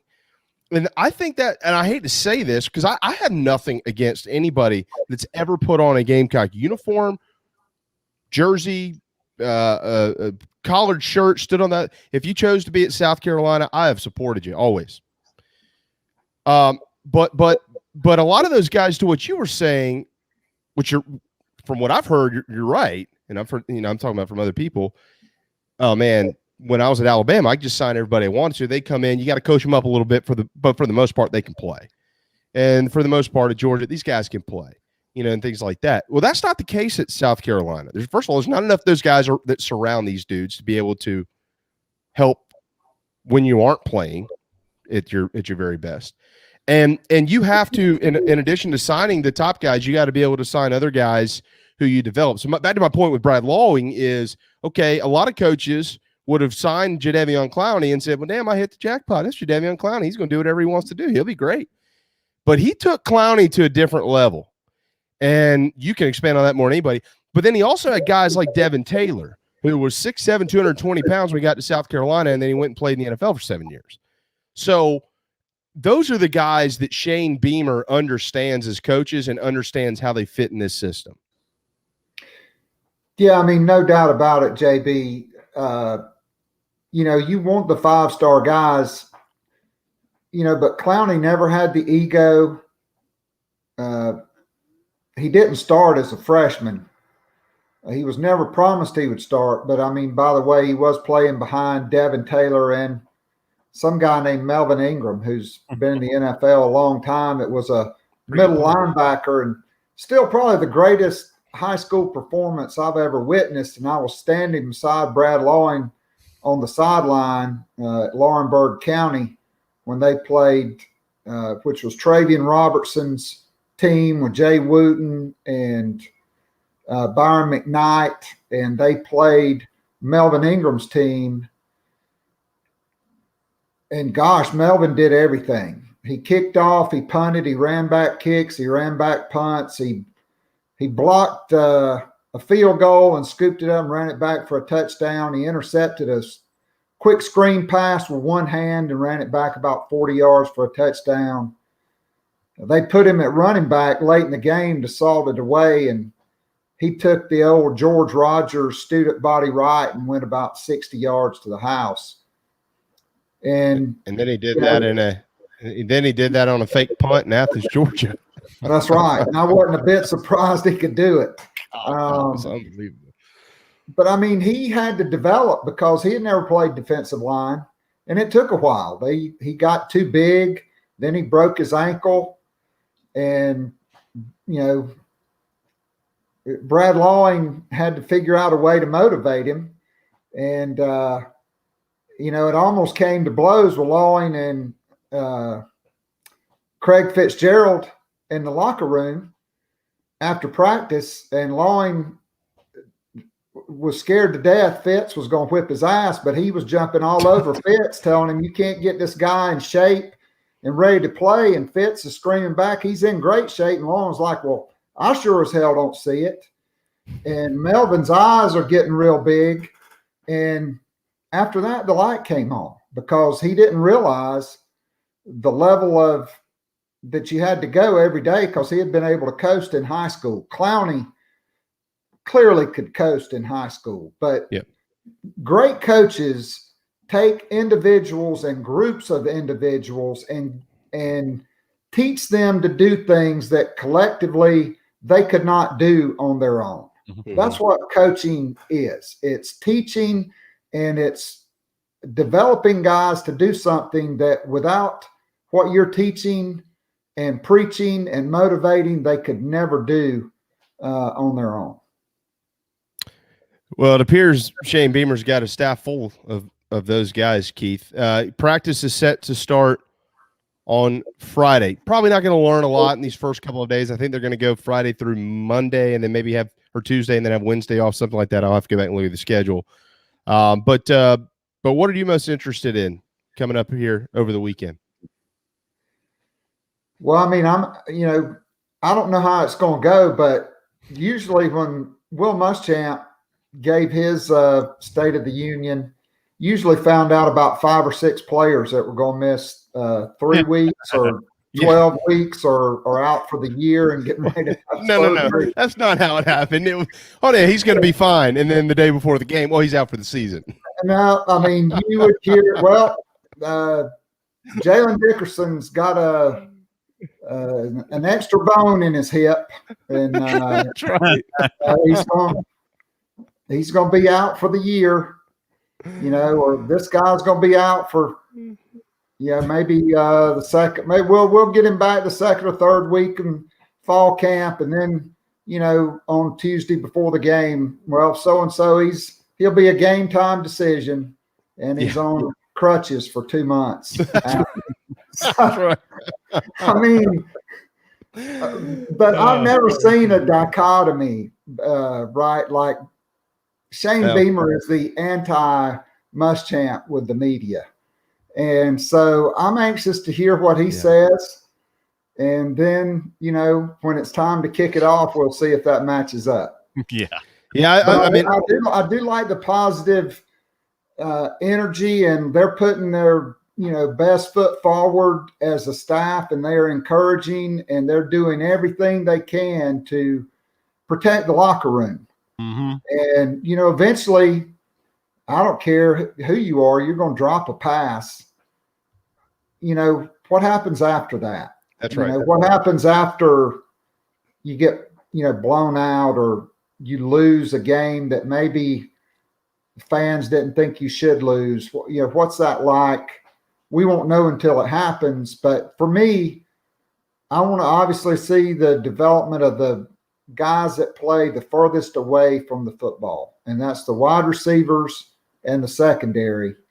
And, also to me, linebackers kind of iffy, and I think it can just be okay. But the strength of the team, just like DiMarco said, is, it's the big guys up front. Yep. And when you got a kicking game and you're strong and can win the line of scrimmage in the Southeastern Conference, that gives you a chance. There's no question, or as you say, there's no doubt about it.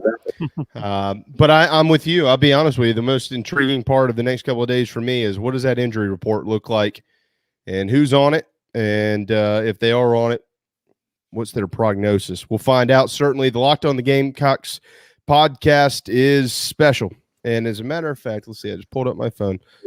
The Garnet and Black Town Hall audio replay is available right now amongst everybody. To everybody. Get to take a peek behind the curtain, see what Clint and hundreds of other guys that are VIP and gals, by the way. We do have females that really know their Carolina football that are patrons and VIP patrons. We do the Zoom call, very interactive every Tuesday night. We have somebody monitoring the chat room, keeping us abroad of what people are talking about in the chat. Our members get to ask questions. Then usually we save the juicy stuff for overtime. Last night, overtime lasted about 35 minutes. And it was free, so we had a lot of people that were, tuning in for the first time, and we hope will become patrons, because we're like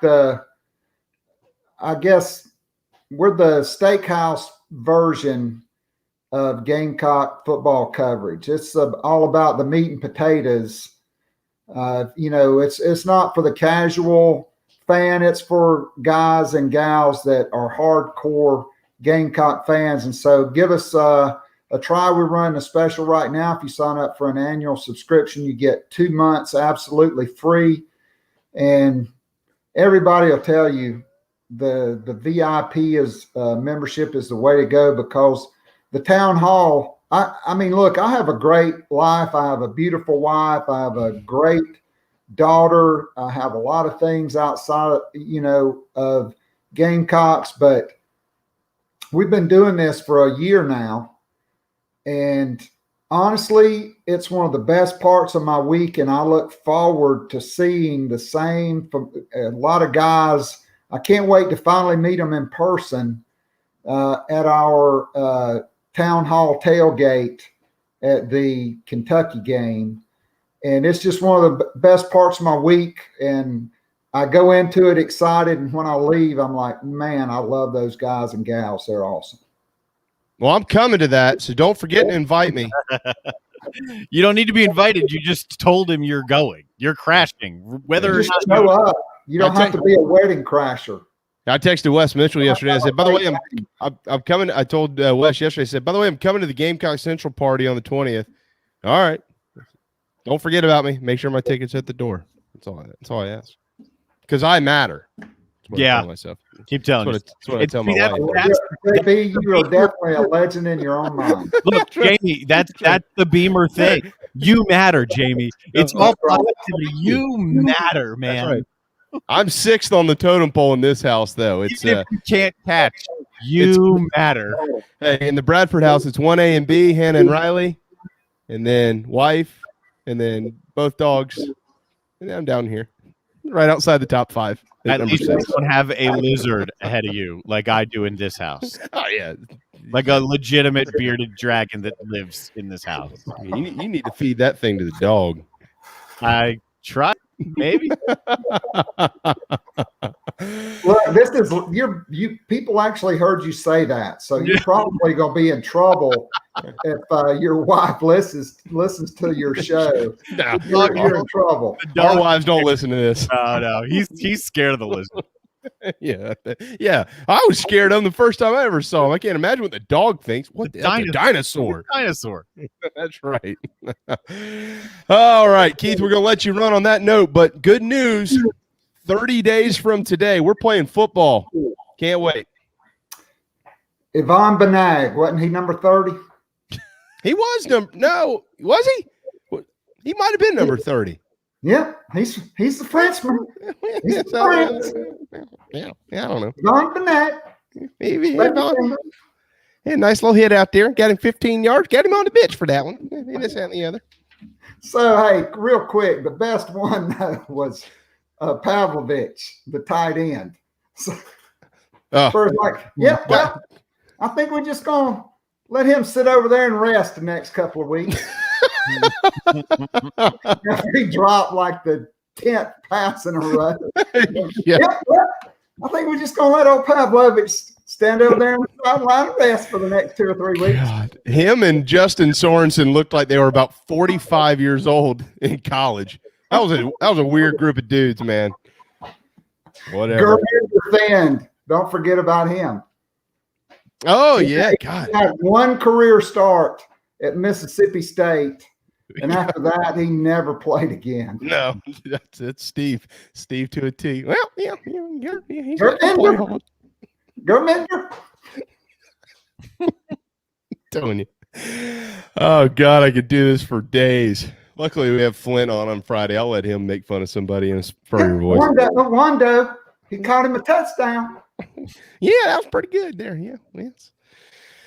Oh God, Keith, I've lost some weight laughing. I'm glad you made me chuckle.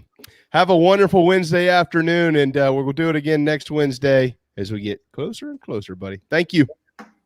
Go Gamecocks. There you go, Keith. You guys. Darren, hang in there. You'll get to ask the question someday.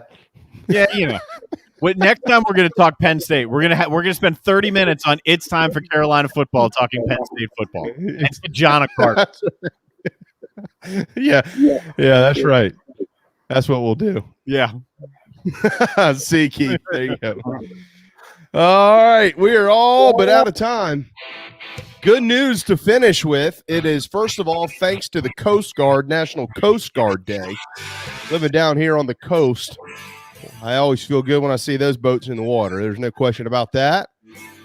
And it is National Chocolate Chip Cookie Day. Oh, yeah. Oh, sweet Jesus. I could eat them all. So that's what I'll do. All right, because I have to. Yeah, I have to do it. Yesterday was Grab Some Nuts Day, so grab yourself a chocolate chip cookie. Tomorrow's a good day. I don't understand one of them, though. You don't eat them in the summer. Hint, hint, it's a food. Thanks to Pat DiMarco and Keith Allsep and Darren Goldwater and all of you. Thank you. Back tomorrow at noon. We'll see you then on the JB and Goldwater Show, driven by Stokes Volkswagen.